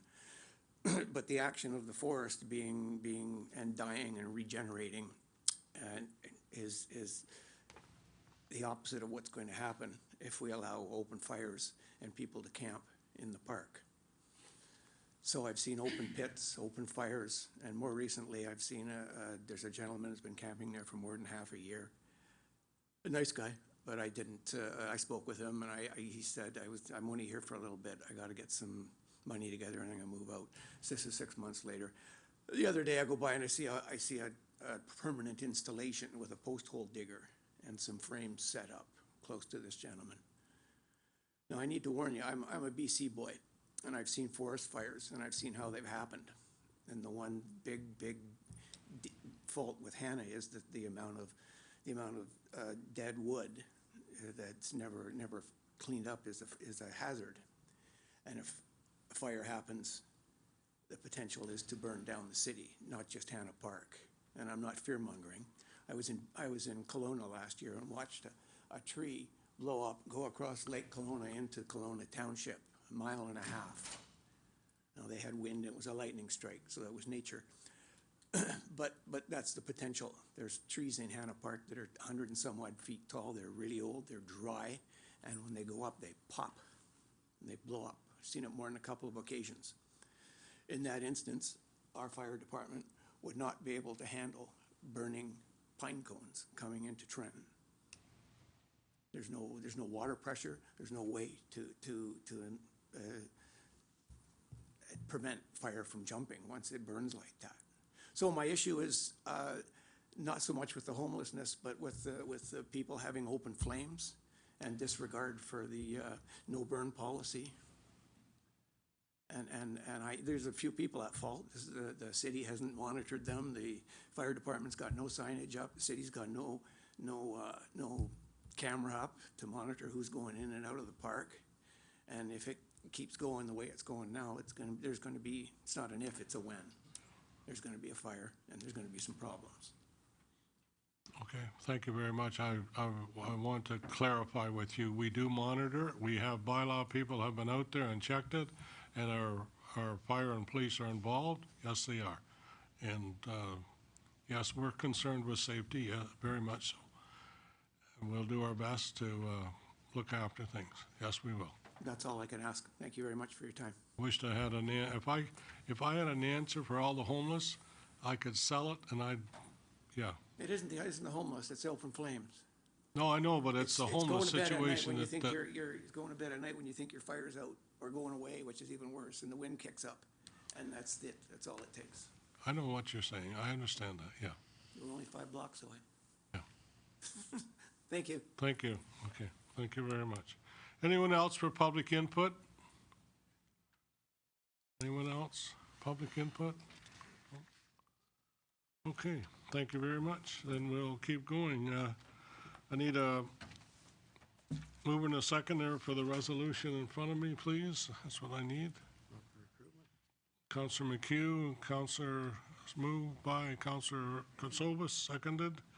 That staff report QW 2024-00052, David Clacy, Chief Administrative Officer, regarding Regional Memorandum of Understanding, doctor recruitment be received, and the Council adopts bylaw 24052 to authorize the signing of the Regional Memorandum of Understanding, doctor recruitment. Any questions or comments? Questions or comments? All in favor? Thank you very much. Carried. Corporate Services, resolution. I got a mover and a seconder for this one, please. Councillor Armstrong moves, seconded by Councillor Card.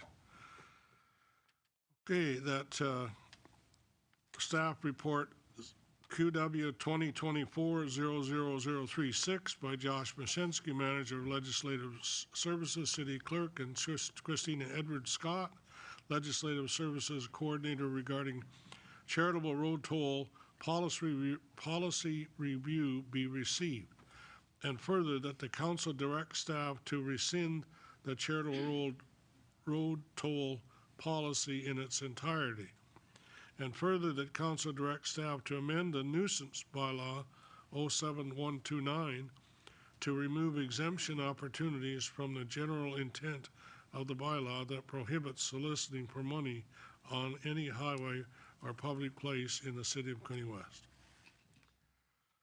Any questions or comments? Anyone at all? Councillor Reid, go ahead. Thank you.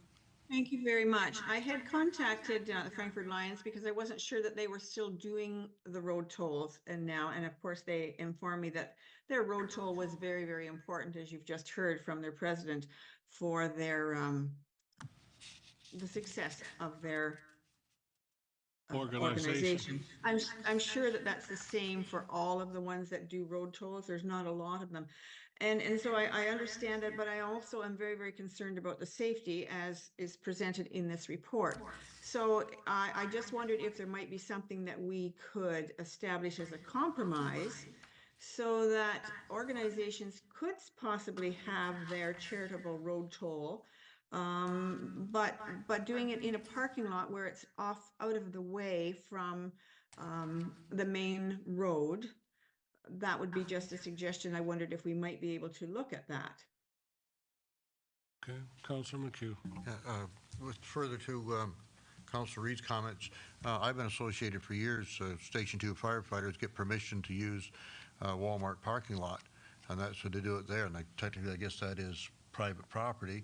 So if Walmart gives permission, and the chief approves it, Station 2 holds it every year at Christmas time. So again, that's possibly another alternative from Frankfurt, if they could find a lot or someplace big enough, and maybe just a signage to divert people that want to turn off, but not necessarily interfere with traffic on the road. Foodland might be, but anyways, that's only a comment. They do have very successful Fill the Boat at Foodland, and that's another possibility for sure. Anyone else? Any other comments? Anyone? Are we? This is okay. Councillor Card. Thank you, Your Worship. I think I would tend to agree with Councillor Reid. I feel like if there was a way, possibly if this is adopted, that maybe of the, I believe there's 6 that are currently active, or perhaps a very small number, that maybe city staff could reach out and possibly give some advice on possibly facilitating something, a high visibility parking lot, because I feel that the safety concerns are legitimate, but at the same time, I feel like the events and the fundraising could still happen within certain confines, parking lot, that sort of thing, that doesn't, kind of block up roadways for first responders and have those negative effects too. So I would love to see a solution that could do both of those things. Of course, private, like Walmart parking lot, we have no say or sway there, but I would appreciate that support if this is adopted. Any other comments or anyone else? Could we make that motion, that suggestion that perhaps that the staff Well- could follow up with them?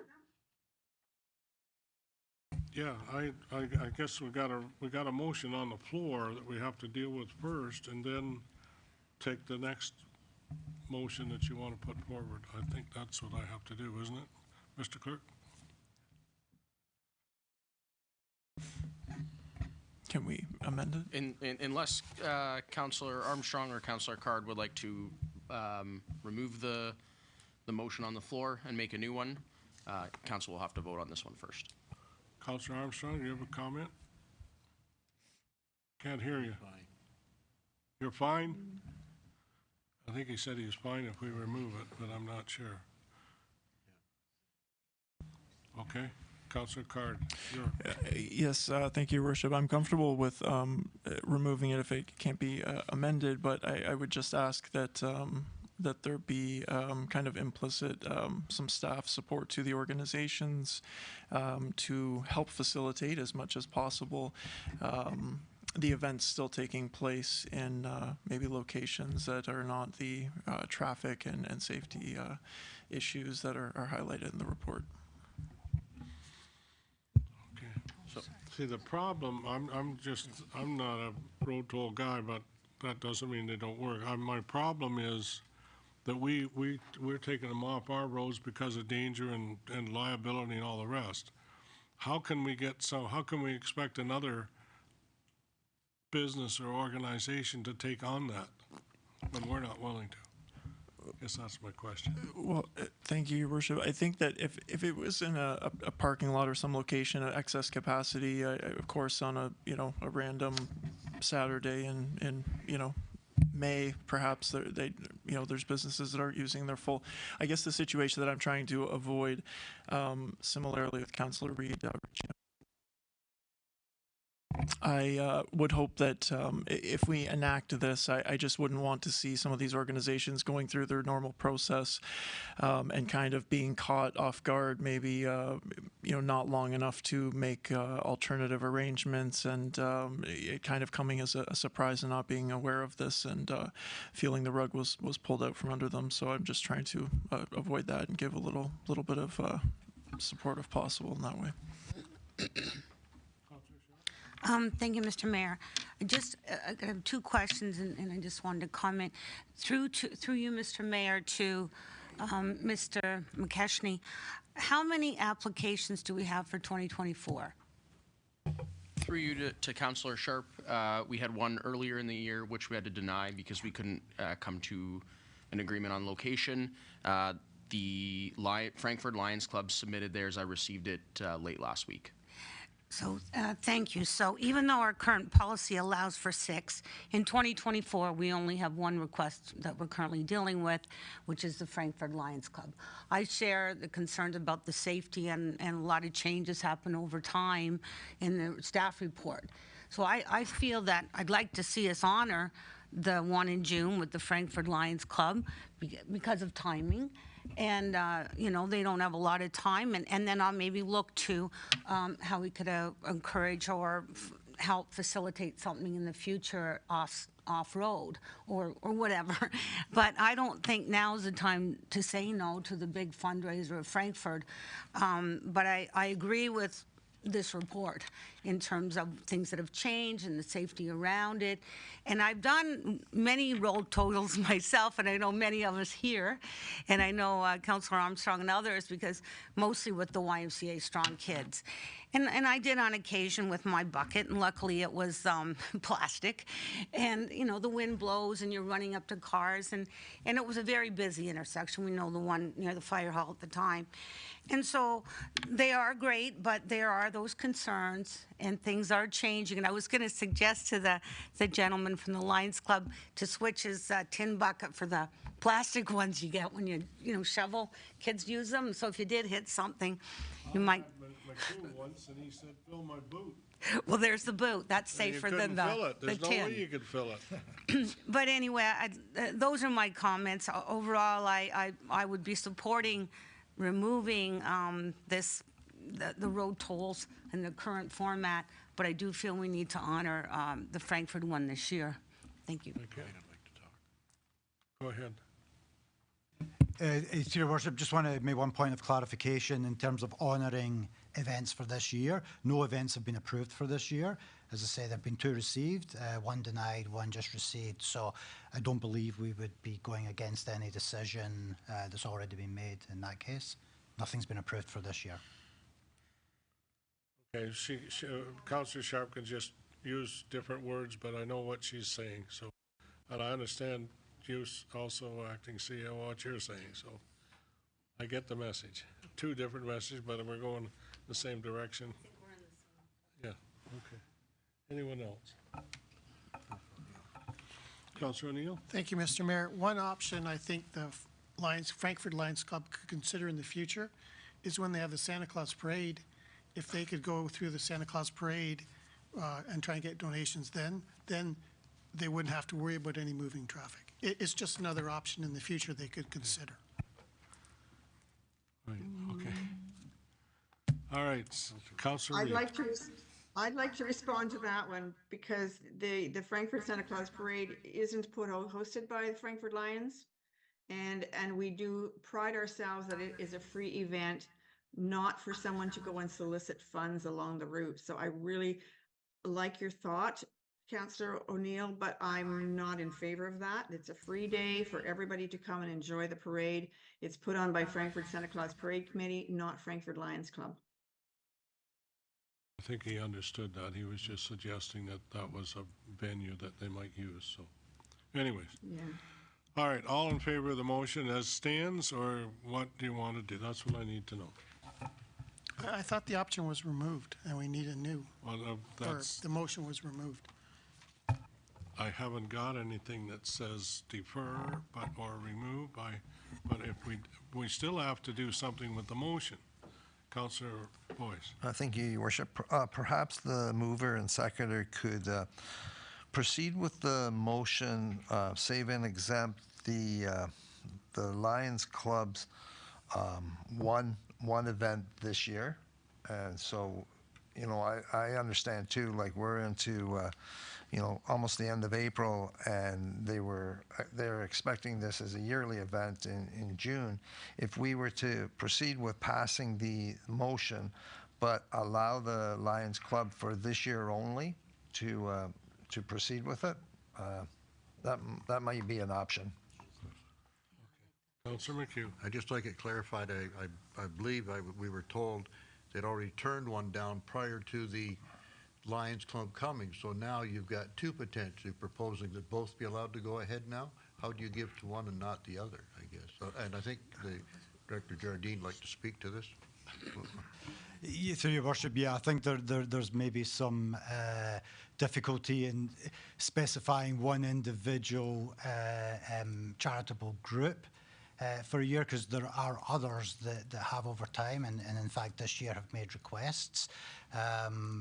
You know, obviously the gentleman was here this evening and spoke to that, but I'm not sure that would be the right approach from a staff perspective in terms of singling out one organisation that can proceed this year and everybody else is, I'm not sure what the rationale for that would be. Your Worship, Well, I'm not aware of what the other organization was, or if it was their attempt at maybe a first time. I believe the Lions Club, how many years have they done this at the same spot? I don't think this is their very first year for doing it there. It's gone on a number of years. And so I'm not sure what the other organization that applied, was it a first time organization? Had they done it before in the same location before? I don't think so. Through you to Councillor Boyce, the Frankfurt Lions Club has done it at the same location since, I believe, around, for my records, 2017. Or long before that, but and I'm anyways, sure that's before your that. records, yes. The other group was the Brain Injury Association of Quinte District, and that was the first application that we have received from them in some time, yeah. Thank you.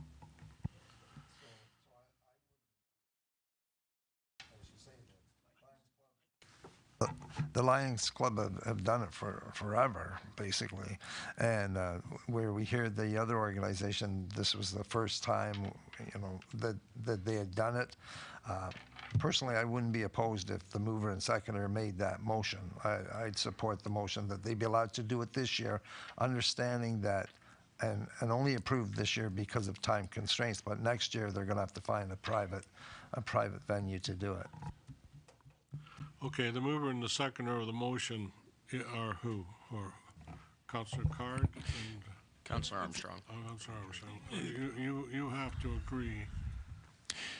Just a point of clarification, Your Worship, to the clerk, are you expecting other organizations to send in applications for the rest of the year? Maybe it would be more effective to have this come into effect in 2025, for instance, if there are several others that we're expecting that we haven't received yet. Is that the case? Through you to Councillor Carr, generally the only application that I receive for road tolls year after year is the Frankfurt Lions Club. We do receive some odd ones, but typically not. They don't reapply year after year. Okay, so possibly the wording could be that any applications currently in process should be processed normally under the old format, and I guess we could do it that way. Makes sense. Any applications in process will be judged by the previous bylaw. Councillor Stedall? Thank you, Your Worship. So this is a fairly new item that I had not heard that even was an issue until the report ended up on today's agenda. So I think that we haven't really had a lot of, I mean, I don't know if the previous council dealt with this. I did reach out to the clerk to get a list of who has actually done these tolls, and the fulsome list basically does include the Frankfurt Lions that does it every year, and everybody else is, hit and miss whether they make application or not. I suggest that, as was put forward by Councillor Card, is what we could do is have an exit date, say August 31st, so that all groups are aware that that we are ending this program, that the policy is going to be ended effective, say, August 31st. That gives us still the rest of the summer for anybody else that is going to be stepping forward, but that we're not going to be doing it after that, if we can make that kind of an amendment. I'm just saying August 31st because that gets us through any other groups that might be deciding to step up. Thank you. Councillor Katsovas? Thank you. There have been other groups in the past quite frequently, the Trent Memorial Hospital Foundation and the YMCA, as Councillor Sharp has mentioned. I'm not in favor of having it in the summer when our busiest tourism season is there, then you're blocking our roadways. A lot of there are good points raised in the report. If we did relook at this, it would have to be something, and anyway, Quinte West only gets about 2 to 3 a year, so hypothetically, if we had them the same 2 months, we only granted 2, and that being maybe June and September, during the school months, and I wouldn't have them even on a weekend. I would have them during the day, say 10 to 1 or something to that effect, where the children are in school, and then they're not in danger of stop traffic or potentially anything else that these road tolls may occur during these. Like, there's more distracted driving going on that continues to be on the rise. So I would want to look at the policy before we agree to any, and it's not right ethically to agree upon one charitable organization and then say no to everyone else. So I can't see just approving one and just saying no to everyone else. CEO Jardine?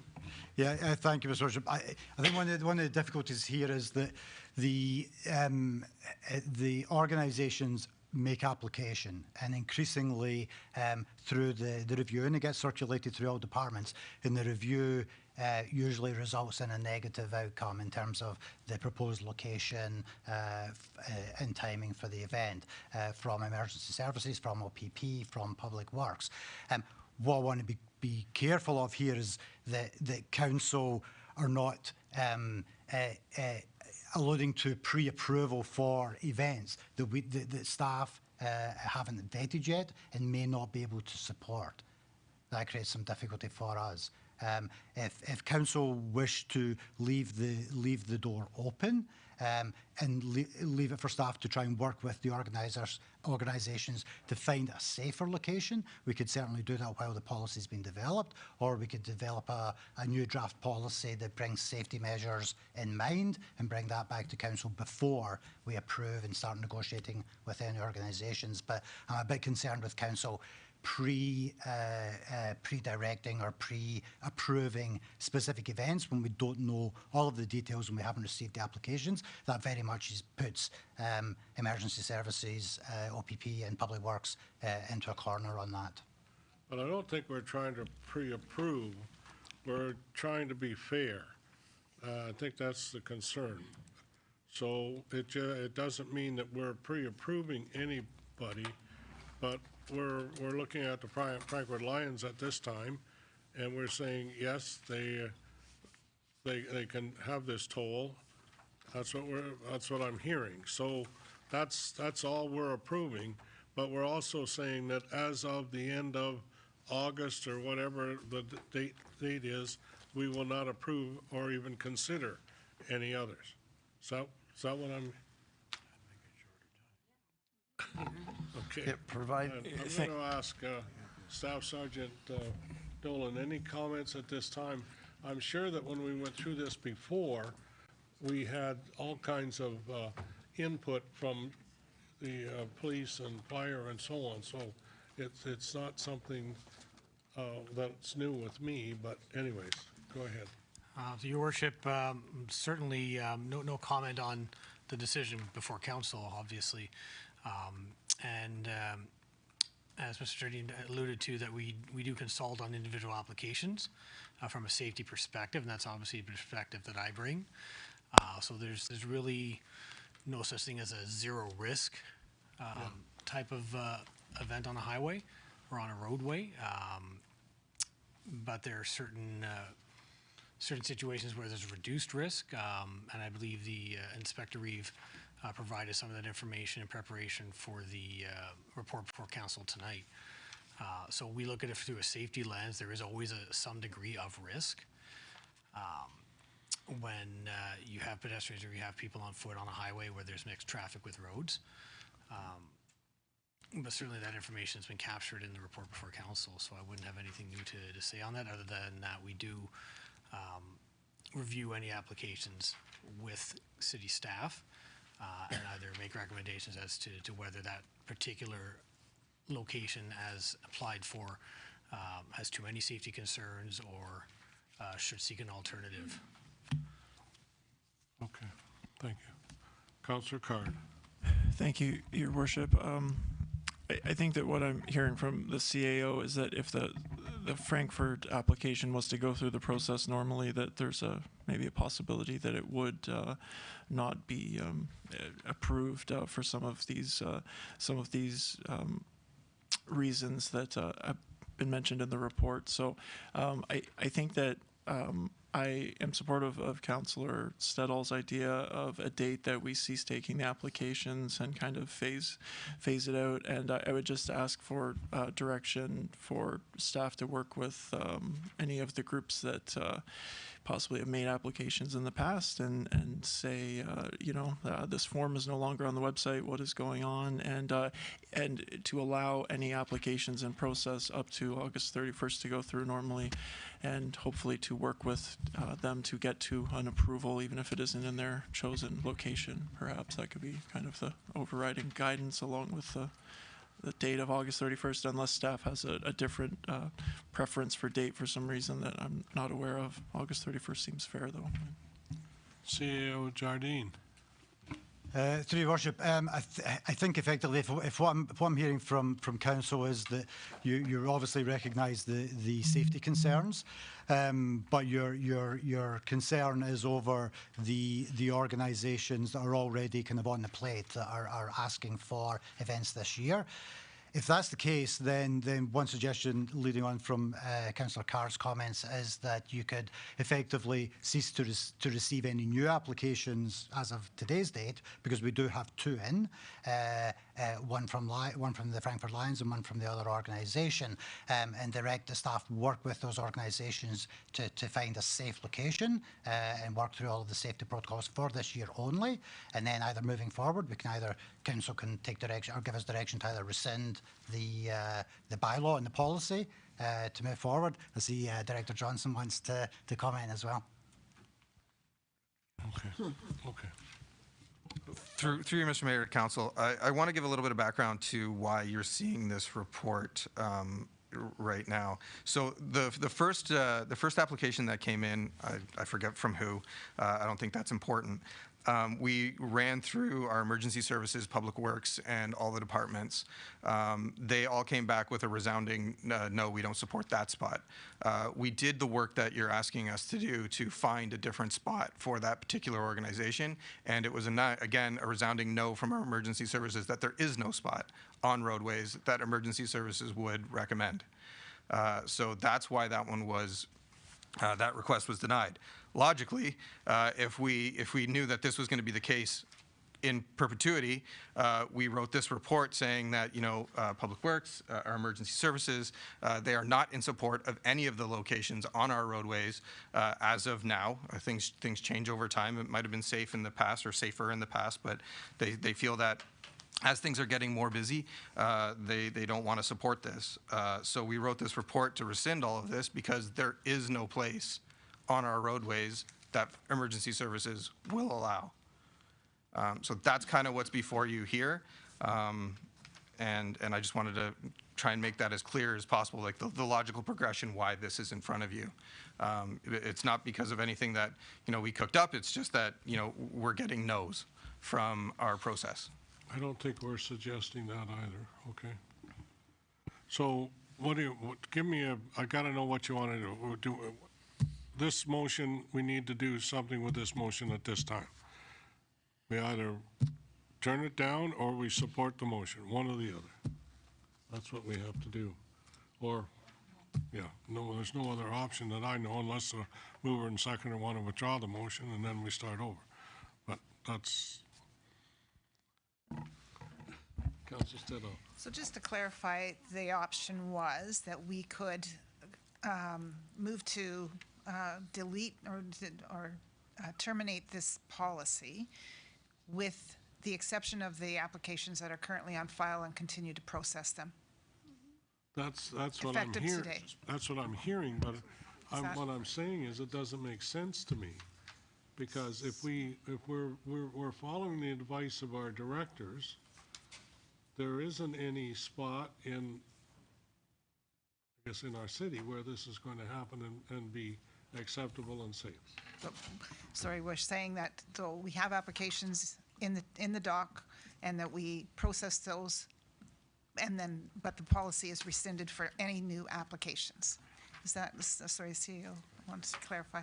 I think the fine point to that is that if council takes that direction and allows these two applications to go under review, but in following on from Director Johnson's comments, the chances are the door has to be left open. The possibility is that the answer will be no from staff's perspective, particularly OPP and fire. That was my comment. I was concerned that council are pre-making that decision in advance of that review. Comments were made about possibly finding a location off of the main highway. That may be a possibility, I'm not sure, but that would be the type of review we would be doing. I think the important thing is that if you leave those two applications in process for review, we will review them. It's not that they're approved at this point in time. We will put them through the review process, and we will work with them to try and find a safe location, but it's not guaranteed. Councillor Card. Thank you, Your Worship, and I would support that as the seconder, and perhaps ultimately the staff comment becomes this will not work anywhere. There are no suggestions. You need to seek a private sector location. Here are some ideas. I mean, we just speculated around the table here about some parking lots that are near visible to roadways, I guess. But anyway, I would support that. I think that's the most reasonable way to proceed. Okay, Councillor McHugh.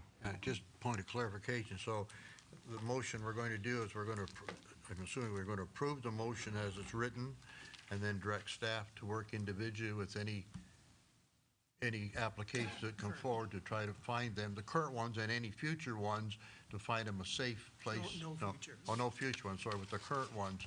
We rescind it tonight, but we'll only go forward working with the two that we have right now to find a safe place to operate. If one exists, which it may not, which we have to be. Okay, so the motion on the floor.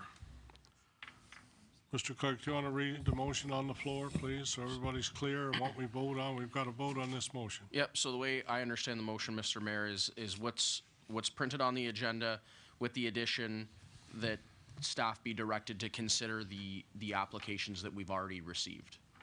So it would effectively rescind the policy, it would amend the nuisance bylaw, and staff would still consider the applications that we have received to this date. Okay, that's what you hear. Everybody hears that? Councillor Armstrong, I can't hear you. You're okay. Okay, he's okay. All right. Okay, all right. I'd have to have all in favor of the motion as it stands. 1, 2, 3, 4. Carried. Motion is carried. Thank you. Okay. Now, okay, so what's the next step? Are you good on, Mr. Clerk, on what you've got to do? Yeah, we're good, Mr. Mayor. We're going to good? process the application like we normally would, and then that'll be it. All right, thank you. All right, we'll go on to Planning and Development. Minutes of the Planning Advisory Committee meeting held on March 21st, 24, be approved. So move. So, Councillor Elliott moves. Need a seconder for the committee? Oh, Councillor McHugh. Okay. All right. Any questions or comments? All in favor? Thank you very much. We look forward to the next meeting. All right, the next one is Community Services. That staff report QW 2024-00061 by Director Grimman, Community Services and Strategic Partnerships regarding Parks and Rec Advisory Committee, matter for council consideration and approval, and that council approve the 2024 drop-in pickleball program as presented in Appendix 1. Okay? You're moving it? Sure. Yeah. And Councillor Katsova seconds. Comments or questions? Anyone? Sure. All in favor? Carried. Thank you. Mr. Mayor? Yes. I did have a question. Oh, sorry. Go ahead. I'm sorry. I just wanted to ask, if I could, through you, to Director Grimman. I think this is great that we have 2 pickleball programs drop in Frankfurt and Trenton arenas. A question, I haven't played, and it's a drop-in program. So just from my knowledge, so if you go and whoever's there, we kind of police ourselves or organize ourselves to say who can play. Maybe that's not the right word, but just a little bit more about it. Thank you. We'll bring handcuffs. No, I'm just kidding. I've never played. Thank you. We'll bring you out. Any other comment, Director Grimmer? Through you, Mr. Mayor, to Councillor Sharp. Yes, it is being set up and structured as a drop-in program similar to the way public skating would operate, where it is first come, first serve. Certainly when we see pickleball play, and as we saw last year at the Trenton Arena when we did establish this program, is that generally the players were very respectful and, took turns playing. We didn't end up with any issues where there was people waiting for court time.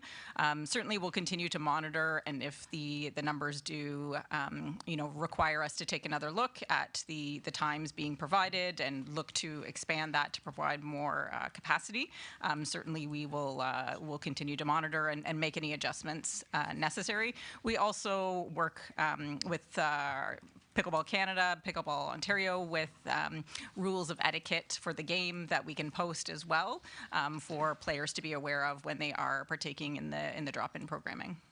Okay. Thank you very much. Thank you very much. All in favor? Okay, great. Okay, then the next one I've got is that Public Works staff report QW-2024-00062 by Keely Byron, Parks Open Space Supervisor, regarding request for relocation of funds he received. Sorry. No, he does not receive funds. Let's make that clear. That was a bad mistake by me. Sorry. I take that back completely. Okay, and that staff is seeking council's approval for relocation of surplus funds from the telescopic handler trade-in to the wide area mower budget. And, okay, need to move in a second. Councilor Reid moves it, or you got a question?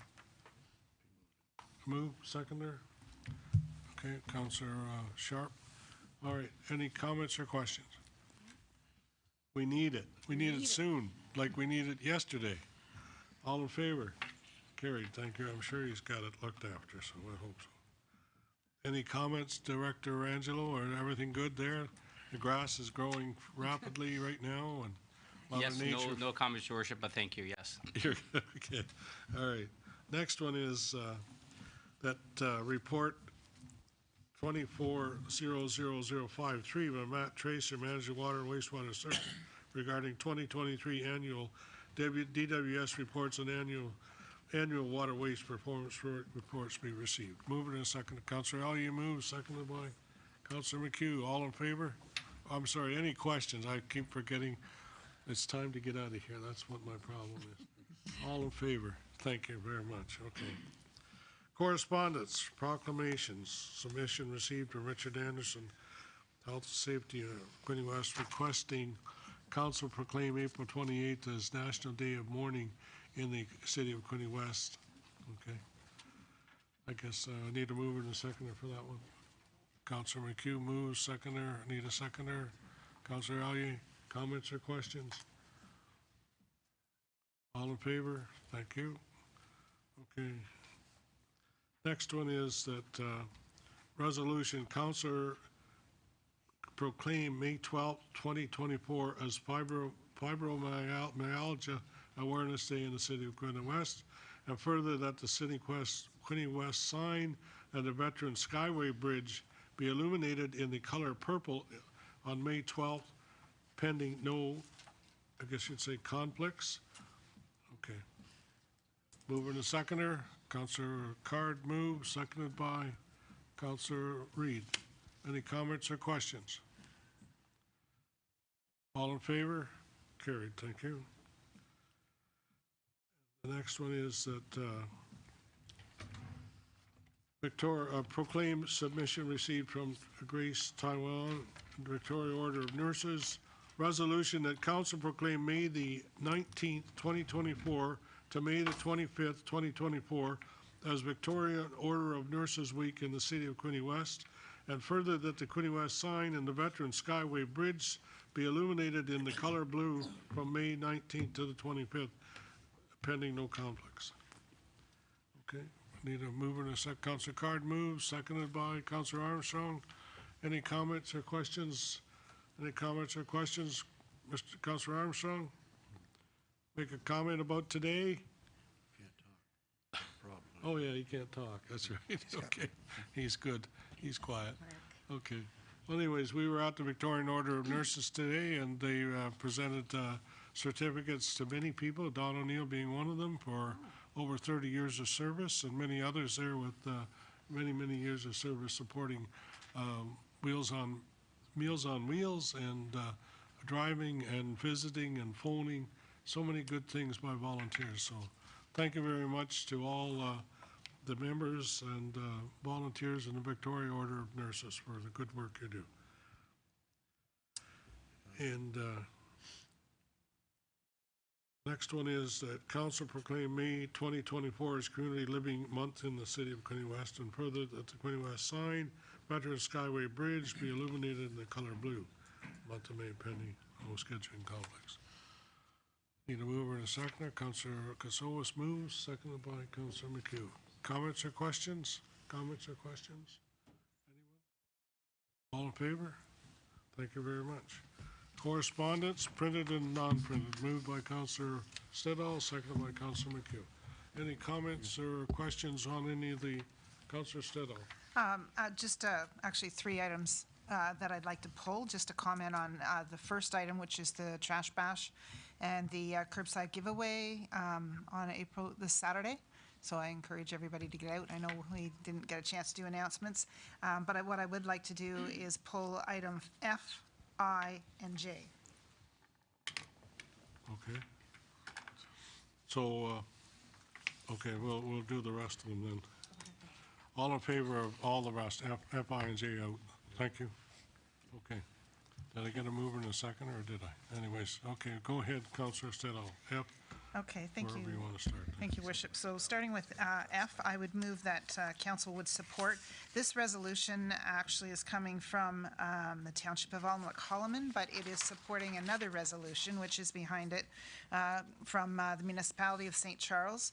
And I would suggest that we recommend that we support this. It has to do with the tax surplus that when tax sales used to take place, if there was any tax surplus, it used to be able to come back to the municipality. And a few years ago, the government changed this so that the money actually goes back into the government coffers instead of our own. I reached out to the Director of Finance, and the city has lost about $650,000 in the past 5 years with this change of regulation.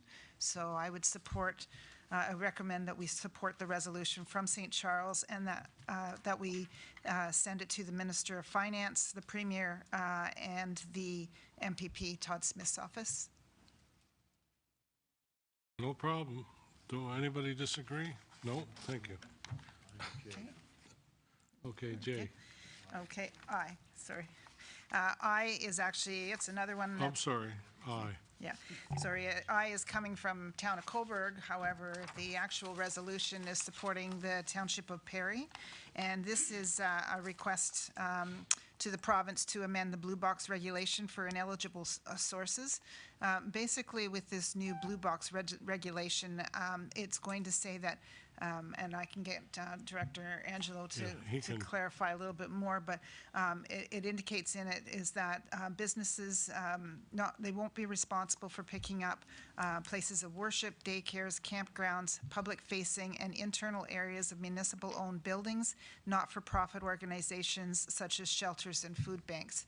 And so they would end up either not getting pickup for blue box delivery, or we would end up having to pay for it from the municipality. So I would recommend that we would approve this resolution, support the resolution, and a copy of it go to MPP Todd Smith, Premier Ford, and the Minister of Environment, Conservation and Parks, which that's where this resolution. I'm going to ask Director Angelo to comment before we go ahead. Yes, thank you, Worship, and thanks, Councillor Settle, for that. I wholeheartedly support this resolution. It's something that I've been dealing with, and I know his Worship's been dealing with as well through Quinte Waste Solutions and the board about the ineligible recycling that our municipality is going to have to coordinate the pickup and pay for that going forward after the transition of July 31st, 2025. I'm not sure how that legislation or, who put that legislation together a number of years ago from the province, but certainly the ineligible sources, even from municipal facilities, that we have to now look after going forward. And it should have been something that was part of the legislation way back when it was first drafted. In addition, I would encourage all of you too as well to include household hazardous waste, because that is something produced by the producers that should be picked up and dealt with and paid for by the producers and not by the municipality or its residents. And it's something that I believe wholeheartedly in. I will be bringing a report back to council in May with a direction to be looking at picking these up, probably in the interim until the province hopefully changes the legislation going forward. But it's something that both Belleville, myself, and the county have talked about at length, is all the work that Quinte Waste Solutions have put in through the board over the last 15, 20 years. We don't want to see that recycling ending up in the waste stream or at the landfill sites. That's not the right thing to be doing. And if we don't pick it up, the producers won't be picking it up. I would probably recommend to council today that we're going to support picking that up and going forward. But we really need the province to change that legislation going forward. So basically what you're saying is we're between a rock and a hard place, right?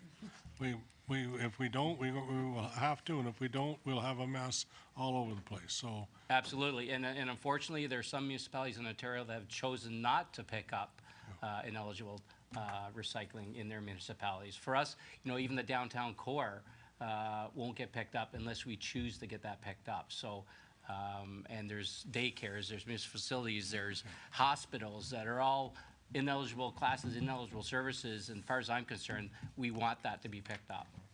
Okay, thank you very much. We will, sorry, go ahead. Thank you, Your Worship, and I would say from environmental stewardship that I appreciate Director Angelo and the city chose the latest possible implementation date, if I recall correctly, and that gives us kind of the flexibility on this, where some of the other municipalities that went earlier don't have the benefit of waiting for some of these changes to work through and seeing best practices. So I want to give a tip of the cap to that decision. Okay, go ahead. Thank you. I'm full support of this as well, but I would also ask, as Director Andrew did, that we add that hazardous waste line in there.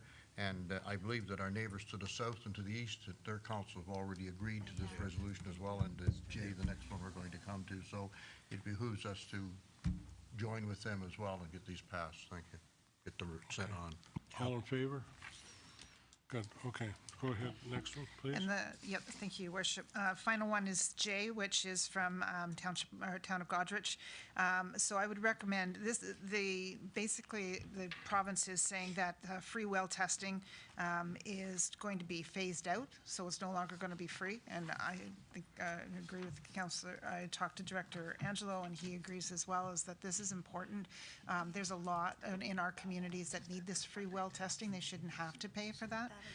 However, I would recommend that if we do move to support this, is that we maybe change it slightly so that it's worded that the City of Quinte West direct a letter to the Minister of Environment, Conservation and Parks, as well as to Todd Smith and the Premier, that requesting the province not proceed with the recommended phase out of free private well testing in Ontario.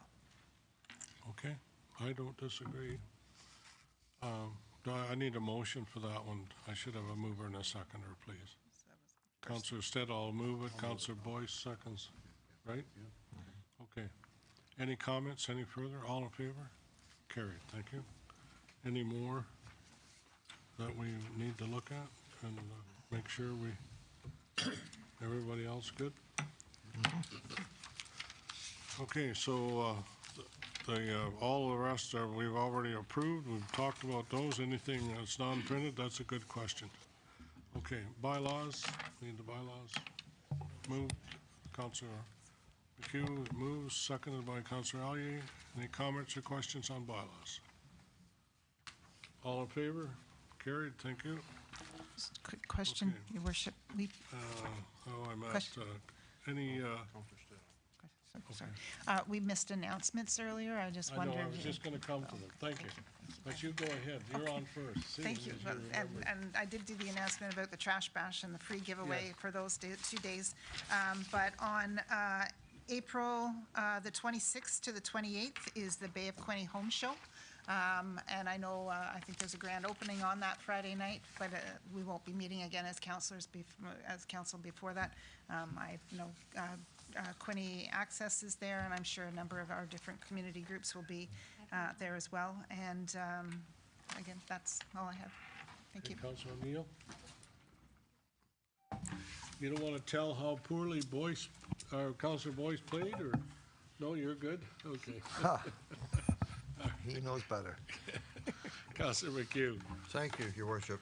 Yeah, I just want to point out that there's a fundraiser, a paint night fundraiser on 2 nights, April the 20th and April 27th, taking place at these 4 walls. All proceeds goes to Trent Memorial Hospital. Get a fun night, get out, maybe paint yourself a masterpiece, enjoy some of the refreshments that are there, and a chance to win half a dozen different prizes as well going forward. So again, for any further information, reach these 4 walls or Trent Memorial Hospital Foundation for tickets. Thank you. Councilor Armstrong, I know you can't talk, so I'll skip you. Can't. Councilor Reid, any comments? No, I'm fine, thank you. Councilor No, Freeman? thank you. Nothing, thank you. Okay, Councilor Allier? Nothing tonight, thanks. Councilor Card? Thank you, Your Worship. Just to echo Councillor Settle's curbside giveaway Saturday, April 20th. Have your giveaway items out at the curb 7 a.m. and bring them back in at 7 p.m. if they're not picked up. Trash bash 9 a.m. to 2 p.m. Frankfurt Arena and I believe the Operations Center in Trenton. Mayor and pancake breakfast at 9 a.m. Mayor's kickoff, and then leaf and yard waste Monday, April 22nd for Murray and Frankfurt, and then Monday, April 29th is Trenton. Okay. Yeah. Councilor Katsovas? Mine falls under new business as opposed to announcement. Now, we were trying to navigate the road toll, and we didn't actually discuss any of the nuisance bylaw. When you look at it, it hasn't been updated since 2007, so these fines are somewhat obsolete. $25 seems very minimal to commit some of these nuisances. So I would just ask that we look at upping these fines under the nuisance bylaw. And then I had a question following up on that. I don't know if it can be one of the directors or the OPP. Where does protesting fall under the nuisance bylaw? Because I can check about 4 of these boxes, but it seems like that there's nothing we can do about protesting. Freedom of speech supersedes that, but some of it falls under this. Is it that our bylaw officers don't work typically when these protests happen on the weekends or evenings, or? Right. Any comments? Council, I'm not intimately familiar with that particular bylaw. I'd have to review that. Okay, well, let's say we come to next council with it. Is that okay? Yeah, yeah. Okay. Okay, we'll ask staff and work with it. Okay. Good. CEO Jardine? Yeah, through your worship, yeah, certainly a protest would not be covered under that. It wouldn't fall under a municipal bylaw. Obviously, if there's any form of civil unrest, that would fall to the OPP as part of that. So I'm not sure what we're bringing back. Certainly, I take the point about the. If you have a discussion, you can tell us what the. Yeah, that's all. That's all we need. So you're looking for the city's position in terms of controlling, I guess we're looking or for how they're handled. in what respect? I mean, that could be a very, very large, with all due respect, that could be a very large investigation to figure out. I wasn't asking for a report, just more direction, because if I look at some of these boxes, create disturbance for pedestrians, cause disturbance, yelling, abusive languages, that quite often happens. So it would fall. So right away, I'm just asking if the bylaw officer were to approach that, or the OPP, who actually sets out the fine. And outside of a protest event, I don't think. I think it's fair to say the city would not send bylaw officers into a protest event. Under normal circumstances, there would be municipal staff that would enforce that bylaw outside of that type of arrangement. But yeah, we certainly wouldn't send staff into a full-on protest. Agreed. But and to my earlier point, though, I think we should look at some of the fine amounts. The $25, as I said, is Yeah, quite low. through your worship, there is a full review of fees and charges and fines. Director Thank you. Johnson, you're looking at all these, correct? You're looking at all these, right? Sorry, through you, Mr. Mayor, all which? All these policies that we have that are, as you said to me, outdated. Yeah, so we're up to 33 of them in our tracking system. We've got about 120 more to put in. And we will be looking at prioritizing which ones need to come forward for update as soon as possible. All right, thank you. That's good. Yes, Jeremy, go ahead. Yes, through your worship, to Councillor Kosovas, just to expand on what CO Jardine said, the context of the behavior would actually come into play as well. So we would absolutely look at, okay, what is the nature of the behavior that's being demonstrated? Is it actually appearing to be a group that's intending to protest, or is it something that appears to be more applicable to the bylaw? So there would be those initial assessments made, and the response would be measured appropriately based on that. Okay, thank you very much. Everything's easy. Who's next? Any more? Councillor Sharp, go ahead. Thank you, Mr. Mayor. Just two things. I just wanted to share with you and council that last week I was able to attend on council's behalf and the mayor the Quinte Regional Science and Technology Fair. And this is where students showcase their literacy and their scientific skills. They had awards from grade 4 to grade 12. And there were so many incredible young creative minds. And I wanted everyone to know that we, the city, gives out an award on the city's behalf. And the young gentleman who won our award, his name is Hunter Sinclair. Wow. And he's in grade 12. And he worked on his project since October, and it related to the environment and carbon impacts. It's so complicated, I couldn't understand it. But anyway, it's just amazing. Yeah. And I just wanted to share that we did give out our award, and there were many there related to health and environment, and he certainly did a wonderful job. So just... Hunter Sinclair. Will you follow up with my office, make sure we send him a congratulations? Mr. Mayor, he'll love that. It was called Chains of Fire. Thank you very much. And I just had one other little thing, and that was, well, not little, but certainly Mr. Angelo reminded me to make sure if you have comments regarding the multi-purpose courts, future ideas, that the deadline is April 21st, and we're still looking for input, and it will all be considered in a future report. Thank you. Director, are you wanting to make a comment, or are you good? No, just, sorry, just a bit of a correction to Councillor Sharp. April 30th is the deadline for comments, yes. Okay, all right, thank you. Anyone else? Oh, okay, Councillor Boyd. Any staff member have any? No, you want to get out of here too, right? Thank you very much. I need, I don't, were you, Mark, are you good? Or you're just watching? It's already approved. Oh, okay. What's all approved tonight? Well, it is now. Yeah, okay. Okay, I need a 2 for confirmation and 2 for adjournment, and thank you very much. This is Wednesday, tomorrow is Thursday, and Friday comes right after that. So I would wish the Golden Hawks well as they progress to Collingwood. Thank you.